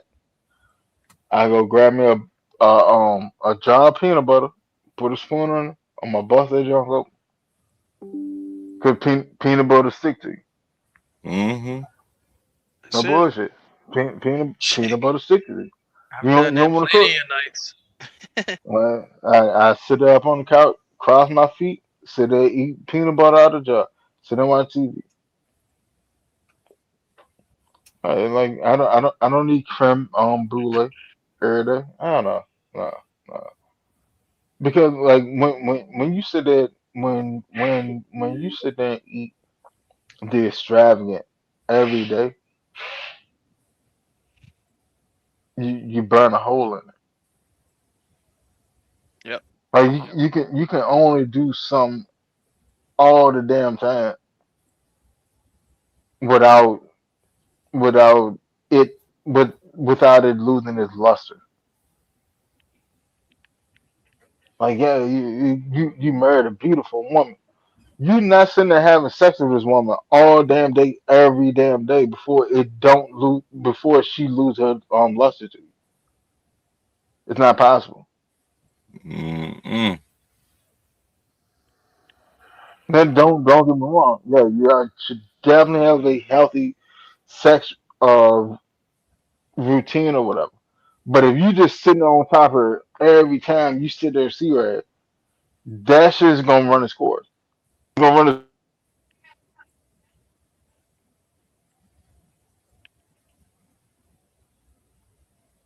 Mm-mm.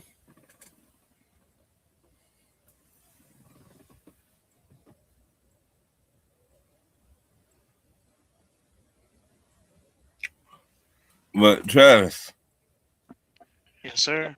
how your day been, my guy? Good, man. Shit. Been online playing WWE 2K with the fellas. Every chance I get when my days off, I'm relaxing, Good. trying to catch up on some shows, some movies, and playing a video game, bro. Just relaxing, staying out the way. Hey, tell everybody what you be doing, my guy. What you be doing in the off season? Meaning, like what part? The I do a lot of draft things.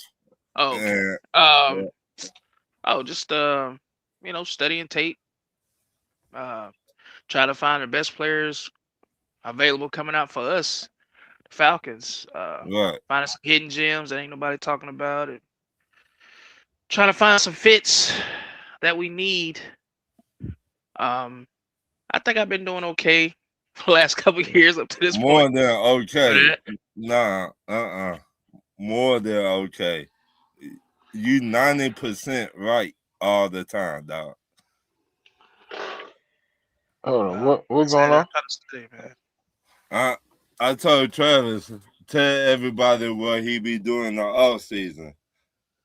With, Oh, he's with, talking about me watching tape, NFL players for the. Speaking of that, y'all know the combine starts next Thursday, so I'm excited for that. I know everybody gonna be watching, ready for that. Yeah, like oh, this ain't that show for that. yeah, but that's my bad right there. But yeah, Now I will tell you this though, because there are so much stuff that's going on in the football realm that uh matter of fact, what y'all doing tomorrow? What Saturday looking like for y'all? I'm nothing free. really. I'm free Oh, it was Sunday. Lord, Sunday. today's Saturday. Yeah, I'm Right, gonna I'm say. Um, free, dog. I thought I was tripping. I'm like, wait a second. I thought the day was Saturday. Had to look, check, make sure. Yeah, I'm free though. we get down. I'll tell you what. How y'all feel about doing a show tomorrow? What Talk time? about Shit, I'm with it. Just let me know the time. I'll Me be there. too. two, By 2. 3. That's work. I'll be there. By Make 3. sure I'm up. I'll be there though.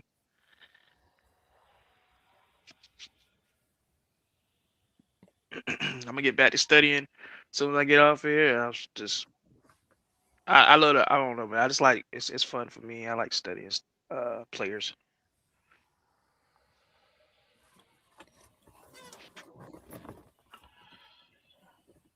But Yeah. Well, I'll tell you what. Um, 'cause this was a great first show. Uh, with this topic and stuff. So I'm gonna do this, and I want to keep this this channel open. So this is gonna be the norm every Friday, as long as I'm able to do it. Saturday. Every Friday. Well, no, I'm gonna push it to Friday. I'm gonna push it to Friday. Cause no, in all actuality, I had wanted to do it last night. I had wanted to do it last night, but I fell asleep early. So, So mental health but on Fridays. mental health Friday. That'll more work. than just a game. Yeah, because like And I said, we all need to come together and talk about. We gotta have somebody to talk to it. Because as men, especially black men, we don't have nobody to vent to, bro. We hold everything inside. That's why when everything come out, it be so t- much worse. till it's too late. Hmm. Mm-hmm. Yeah. And when the motherfuckers sit there and blow they sack, that's it. Cause see, we was always taught coming up as kids, be tough, don't cry, don't do this, or you soft.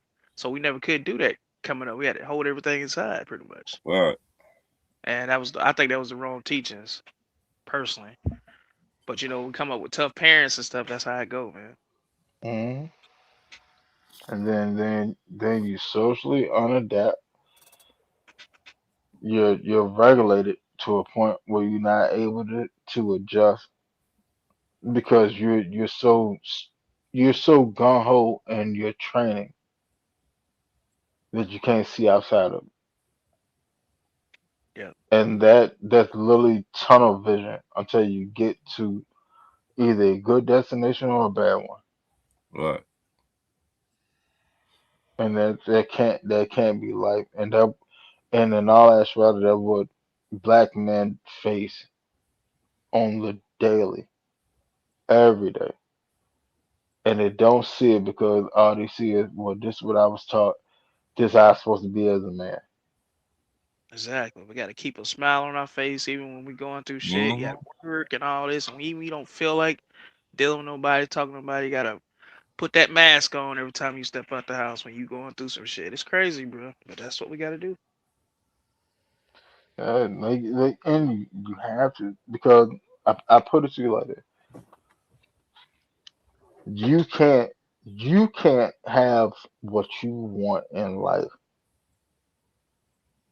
and be actually at peace with it when you're basically a ticking time bomb yourself. That's true. And it takes so much of a man to actually recognize their situation, accept their situation, and try to fix and seek help for their situation. Because us as men, we are literally conditioned. See problem, hit problem. That's why a lot of black men gravitate towards contact sports. Yeah, I need an outlet, bro. Right. No, it's not even that. It's just a mentality. And all that's rather than what it is. I have to be better than you. Problem, solution. Fuck what happens in between. Yeah, but That you that's also what like that gotta get that that that's where the dumbass saying of mama mentality came from. yeah, but you also gotta get that stress out too, because a lot of us as black men be stressed, bro, and that's a way of getting it out, hitting the bag or doing mixed martial arts or boxing or whatever we do, something to channel it into. Mm-hmm. It's better than being out here in the streets, like you say, you knocking people over. So you know, No, yeah, I did the exact same shit because when I stopped playing football, I went straight into boxing.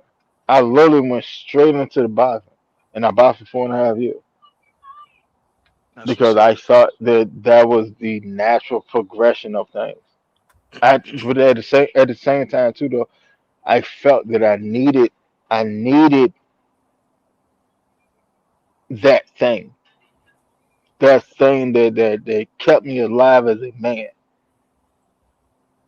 And in all actuality, I just needed myself just to be more of a man and have a conversation with myself as a man.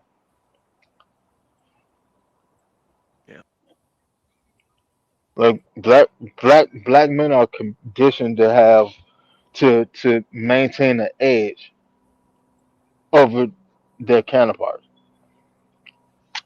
You're literally yeah, conditioned for that.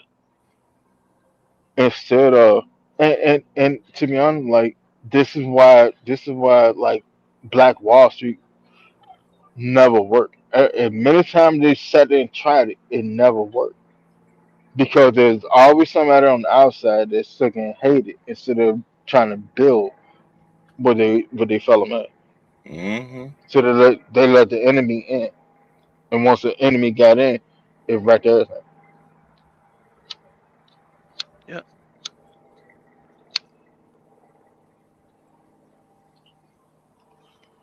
But there's so many more avenues for us to go down, especially with this topic, especially with this topic, and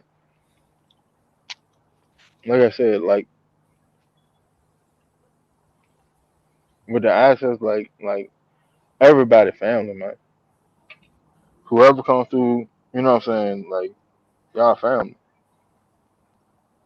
Appreciate that, Whoever bro. Yeah. come in through Appreciate the it. panel, Y'all everybody family that too. comes through in the chat, like when I put it to you like that, I've never been on a podcast, and I've been podcasting for some years now. I've never been on a podcast where it felt like I was just sitting there shooting the shit with my family instead of me having to go on there and having a point to prove outside of the eye test. And that's literally why me and John created the eye test with the dynamic that it has. And it like you would never tune into an eye test show and it doesn't at the beginning in the comment.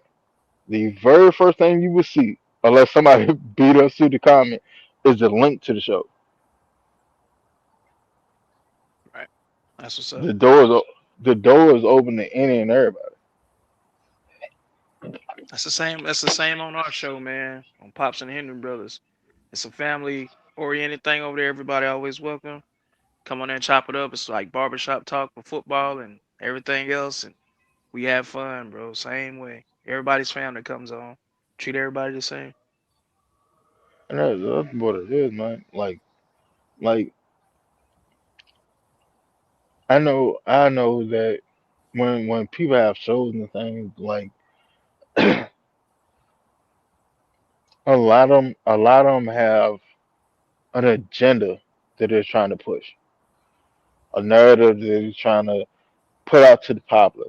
Right? Fuck all that. Like you come on the actor, as long as you have your facts behind you, I don't give a damn what you say. In all actuality, I really don't. We really don't care what you say. You say whatever you, as long as you have facts behind it to back up your statement. All right, cool. That's what it is. But this, like this segment, is literally, hey man, come on here. You done had a bad week. That shit rough. You can't talk to the old lady. Cause the old lady been on your ass, and she still can't recognize what you're going through. Mm-hmm. Here the answer. Come chop it up with us. Yeah. Go and vent with us. Cause I promise you, the following week it'll be better. You know why? Because all that pent up shit that you had, that you're just sitting on, that make you're going to the weekend. You know you ain't got to work, but you low key hoping and ready for Monday so you can go back to work, so you can get away from this shit for a little bit. There you go. Then you can go enjoy your weekend. Don't get it out your system, man. That like get it out your system. Black men and men, women of any color, it doesn't matter. You have to understand that things and things along the mental health parameters is sort of like a cancer. And the earlier that you can detect it and treat it, the better your chance of survival.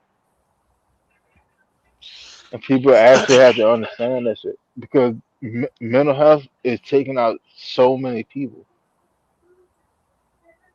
It's many true. people that Uh, they feel like they got to a point where I can't go no further. There's nowhere else I can go. I don't have another move that I can do. Like like I said, I said at the beginning of the show, I'd rather hear your story than to read your obituary. mm-hmm.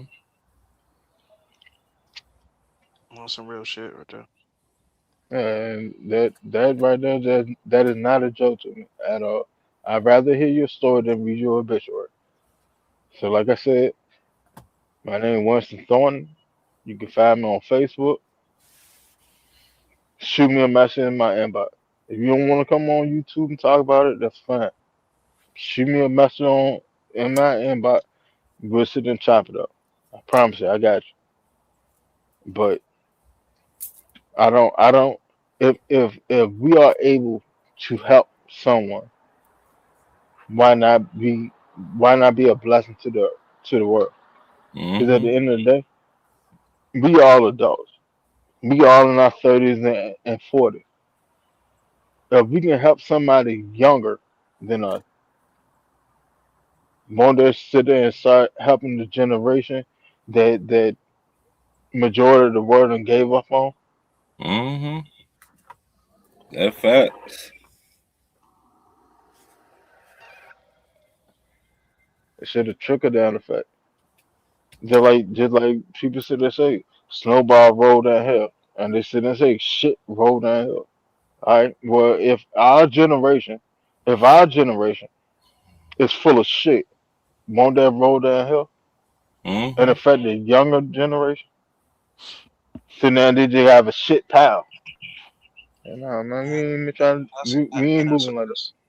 and that's what I say. I feel sorry for the younger generation now, and it's getting worse and worse for them. Like it's getting bad for them. They ain't got nobody really to talk to. It's getting And all bad that's why they don't. They don't. You have a bunch of young men, because their parents are the white, same as them, Right. for the most part. white, black, Puerto Rican, whatever. It doesn't matter. They all go through the same shit. You have a bunch of young men that don't know how to lead because they were never taught how to lead, and you have a bunch of young women that have father issues because the father wasn't around. So, And that's the society that's supposed to push the generation behind them forward. How is that gonna work? How is that gonna work? Like our generation, our generation, we fell in love with grandma cooking and family reunion, but we heard everybody's story. right. Yeah, that's cousin Johnny, man. Cousin Johnny, he just came home from prison. You know what I'm saying? But cousin Johnny got some shit to sit there and tell you. It's Mm-hmm. all about. It's always about whether you willing to hear it or not. Then you have cousin Kim that she done made it well off or whatever, and she done figure out the game or whatever. Pick it up from her. Soak that up. But see, the thing is nowadays that the family reunion is nowhere near what the family reunion used to be back in the day. Because everybody want to fight. Man, I don't like cousin such and such. Da, da, da, da. And then there's a fight or a shootout or whatever, and those opportunities are missed. Mm-hmm. Man, like I put it to you like that. The simplest way of you not remember what's going on is this. Look how cooking has changed. And I'll ask you, like, look how cooking has changed. Mm-hmm. People ain't people ain't cooking like Big Mom no more.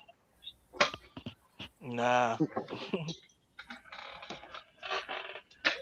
if they do, it's rare. That's what I'm saying. Yeah, Because that knowledge hasn't been passed down.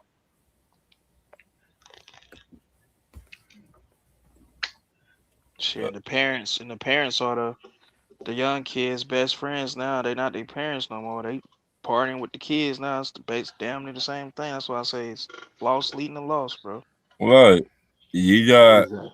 aunties and daughters going to the club together. What? Shit's crazy. Uh, I see it all the time.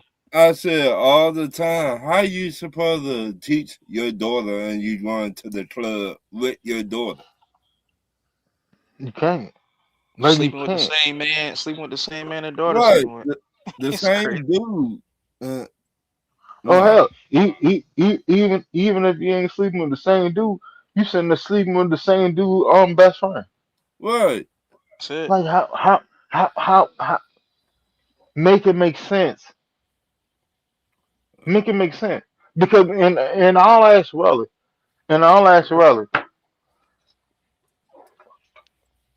the role of a parent is to one go through your own trials and tribulation, but two impart the wisdom, the knowledge, and the keys of success, so your lineage elevates above your stature. Right. Period. Me personally, I don't give a damn what I have to go through. I would go through hell 80 million times. If my son and my daughter, life is better than mine. That's period. But There's no that is a non-negotiable for me. uh, If I could put them in a better position than what I came from, why would I not do that? And the only way that I can sit there and do it effectively, the only way I can do it effectively, not just monetarily, but effectively, is to give them the game that I picked up through life itself. And that's the issue with the younger generation. The younger generation are not getting those those conversations, those moments, those informational tidbits. They're not getting that. Yep, They're just that's important too. yeah, they just out here just winging it. They figuring it out along the way. So then when a young man or young woman sit and tell you, well, you can't tell me shit, and then a parent or an adult sitting there looking at them also like, what the fuck you mean? Because that child has been through so much already that what can you tell me? And it's not, and in all actuality, it's not even meant as a disrespectful tone or tone. It's more to the point of like I've been through so much and I figured out how to live. Correction. I've been through so much and I've figured out how to survive. Then what is there for you to tell me? Because you could have gave me the same knowledge beforehand and you chose to withhold it from me. So now that I figured out how to survive, all I got to do is sit there and figure out how to expound upon it.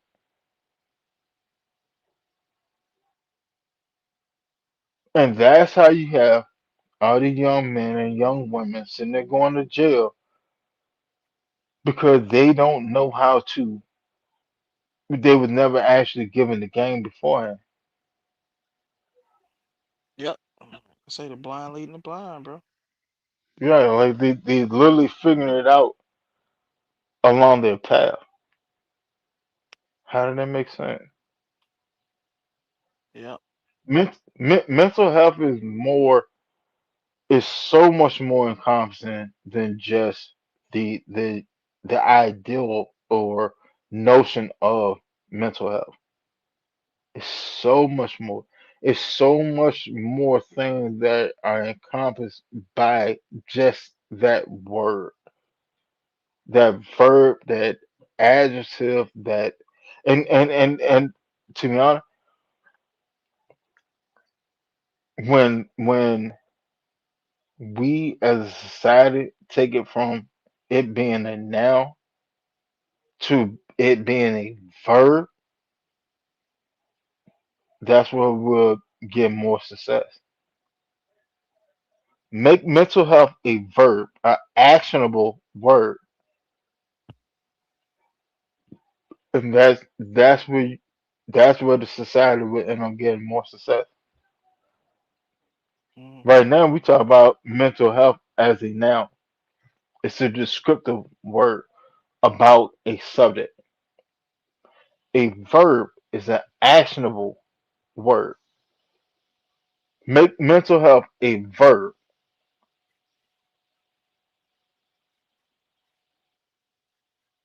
and then see how things change out. Make it where people are more proactive in their mental health.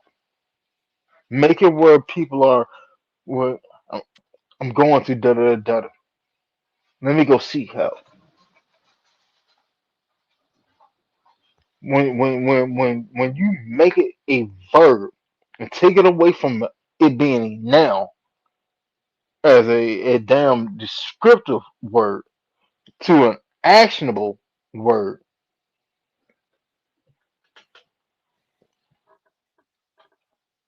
Yep. man, the possibilities are endless. I'm not giving up on you because at the end of the day, I have children. I have children. I got a Exactly. son. I have a son that's 13 and my daughter turning 10. Well, my daughter is 10. Correct. Like at this point, I have to not only instill wisdom to them, I have to do my part to try to change the world around them so that they're safe. Hey, I live out here in Richmond.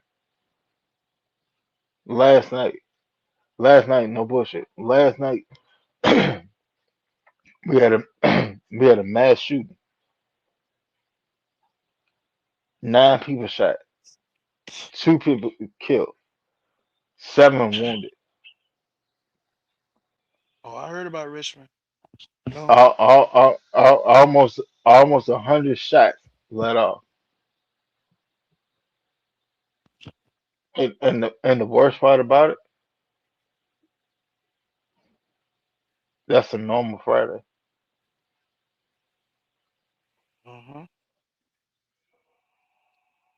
I have children that are young enough that they haven't even gotten to the nightlife scene yet. They have another 5 and 8 years before they get to the nightlife scene that I will allow anyway.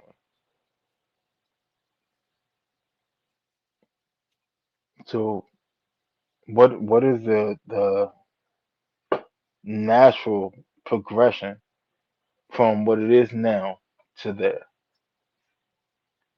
if things continue to flow along the same trajectory?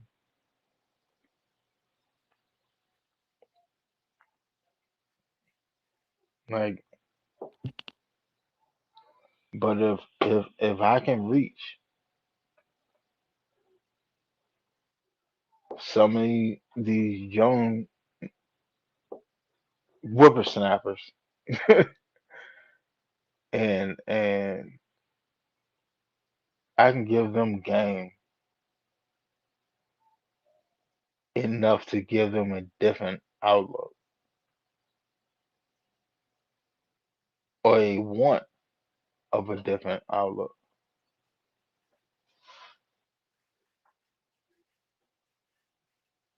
Wouldn't that bode better for my children? Absolutely. If I can reach this one and he get the game to another one and he give a game to another two and they give it to another five, isn't there not giving my children a better chance of surviving? Yep. It is. And to be honest, that's all I want. That's all I want.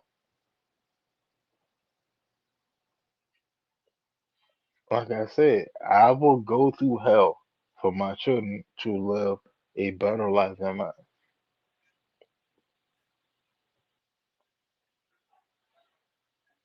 I've been locked up for my activism. I've been to prison over my activism.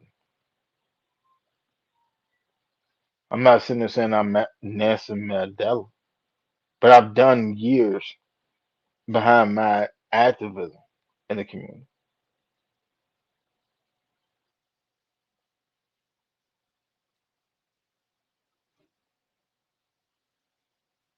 This ain't a store.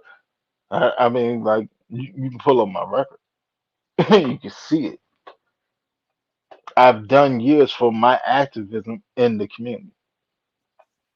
I believe you, player. I've I'm I've with you. I've I took and learned. I was trained in boxing, right? Hmm. I was trained in boxing by Essence Jones, right? Essence Jones was trained in boxing by Pernell Whitaker in prison. Sweet Pea Whitaker, yeah, Hmm. him and Essence was locked up together. He trained Essence. Essence trained me. I've trained numerous young men and women because it ain't even about just the hand. It's about the discipline.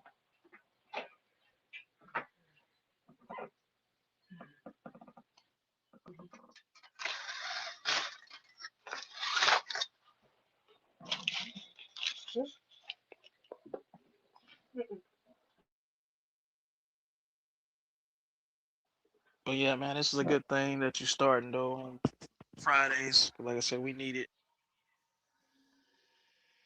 for sure.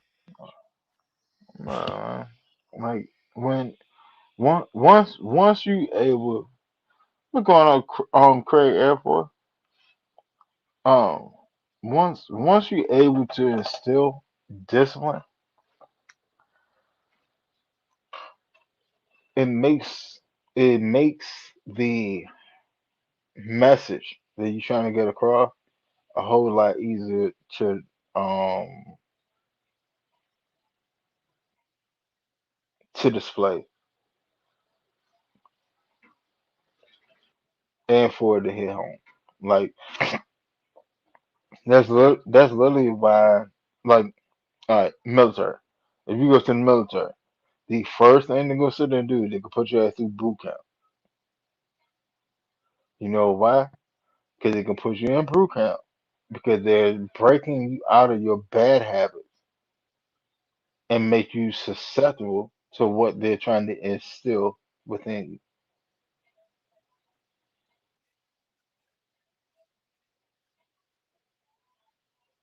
Organization, discipline,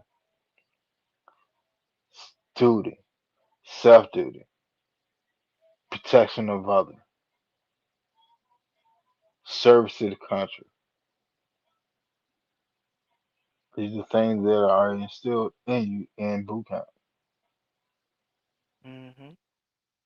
See, I never went into the military, but I did ROTC. I was a second lieutenant. I was a flight leader in ROTC. Did it all throughout my high school years.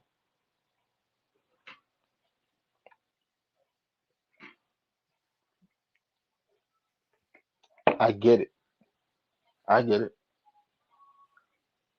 And the thing that's going on mostly with the younger generation is more so that it's the discipline aspect. They don't want to hear it, but at the same time, it's not even that because I can't put it on them. It's on the generation that has them.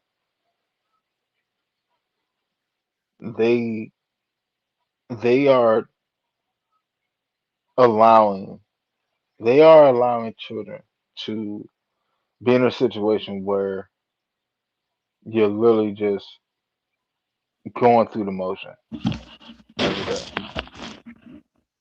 And you in when you are in a situation of you're just going through the motion, there's no boundaries being set. Yep. There's no there's no guidance. You are doing what we do because this is what we do on a daily.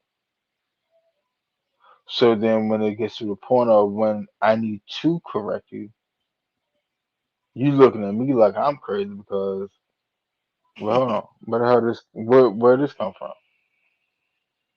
Yep. That's part of mental health too. And a lot of people don't want to recognize that. That's part of mental health too. You're literally being conditioned to be lawless because you've never seen a law before. Yep. And No I'm not discipline. talking about right, I'm not talking about man's law. I'm not talking about the county law, the city law, or the state law, or the country law. You came up in a home without law. Yeah, you talking about morally and with your parents telling you to do something and you just doing your own thing because they're not teaching you. Exactly.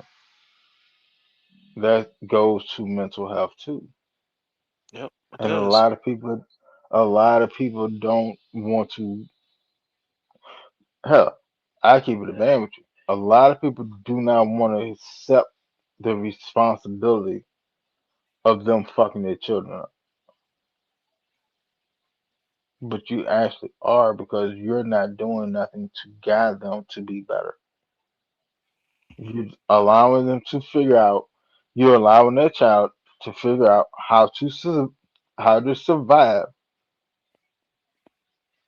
Now, survival instinct, in all actuality, survival instinct is in every human, but there are degrees. But survival instinct is the closest instinct to the most to a feral being. It's the closest instinct to your caveman ancestry. Survival instinct. So when I'm brought up in an environment of where I only learn to survive, then what? I'm just going to become a bigger and bigger beast. Same thing that the cavemen did. When they learn how to take down dinosaurs and go big ass fish and shit in the oceans or whatever, what did they do? They became a bigger and bigger beast. And it's not because they couldn't do better. They wasn't taught better. Exactly. So then when they get to that point, when now they're a menace to society and all that. Like society want to label them as such, but that's not the situation. That's not the situation at all. The situation is they came up like this, so all I know is to survive and grow bigger because my survival depends upon it.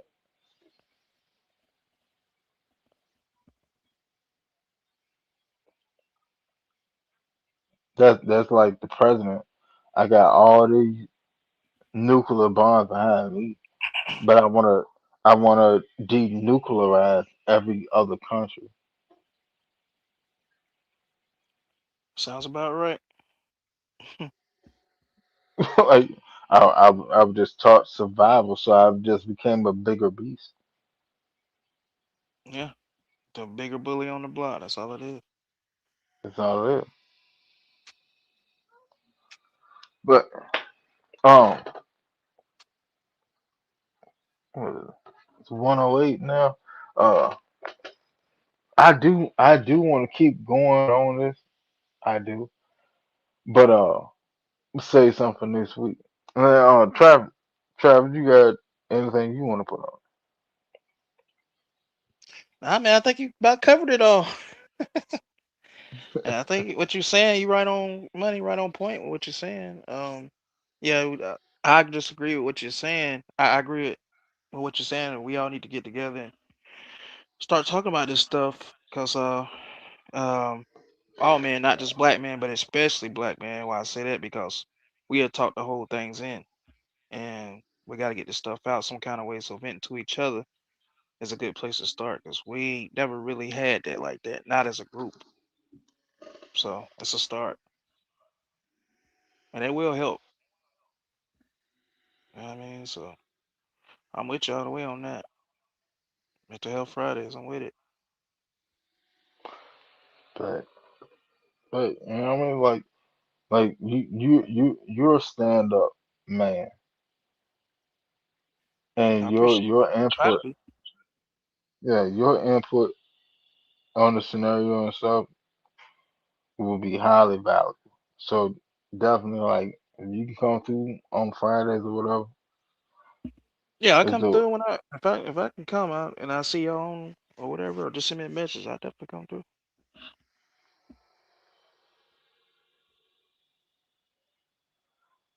All right.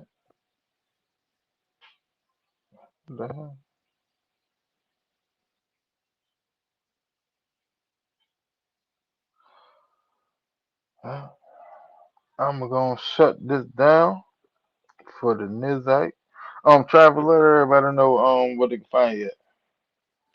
Oh, and you guys can find me at Pops the Henry Brothers 1997. We have a show called Pops and Henry Brothers, and we've been on a hiatus here lately because we had some death in the family and we're trying to get back right. And but once we get back right, it's finna be the off season now, so we're finna get into some draft talk and all that stuff. So you guys, man, if y'all not busy or whatever, come on over, man. Like, share, and subscribe. Come join us, man. We on YouTube and we on Facebook on Thursdays at 7:30. And like I say, like, share, subscribe to this show also, and continue to support the eye test. Great show, great content. And like I say, I love coming through and shit. Whenever I'm available, I'll be through. So that's it. You said third. You said Thursday 7:30. Thursdays at 7:30 on YouTube and Facebook. That's At what's up. Pops, the Henry Brothers, 1997. That's how you find us. Come on now. And shout out to everybody that came through on the panel in the chat. Ray Bud, Craig Force. I mean Air Force. King Lander supporter.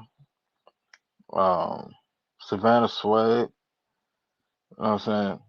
Appreciate y'all. Everybody that came through on the panel. Travis, Ron, um, James. Thank y'all, man. This No is a problem. subject that near and dear to my heart. You know what I'm saying? And I do want to expound upon this. Um, everybody that's here, everybody's on the channel, everybody in the chat. You know, let Tell a friend to tell a friend. Friday nights, I'm shooting Friday nights around 8 o'clock.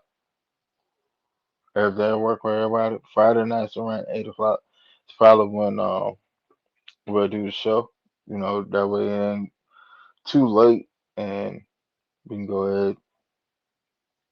It give an exponential window to have conversation. So Friday nights 8 p.m. We'll do the more than just a game segment of the show, and outside of that, catch us on Facebook, two groups, the eye test. Catch us on Twitter, the eye test, and Wednesday night right here on YouTube, 10 p.m. Start off with Falcon Talk. Ain't no telling where the conversation can go, but you can enjoy the ride along the way. Catch us Friday nights, 8 p.m. With more than just a game. Um, there's literally just a mental health check on the week. And thank y'all, thank y'all. Y'all have a blessed weekend. Keep your head up. Catch y'all next week. Absolutely. Peace and love to all y'all in the comment section, and peace and love to the eye test, man. I'll holler at y'all. Appreciate y'all having me on. Show enough. Peace.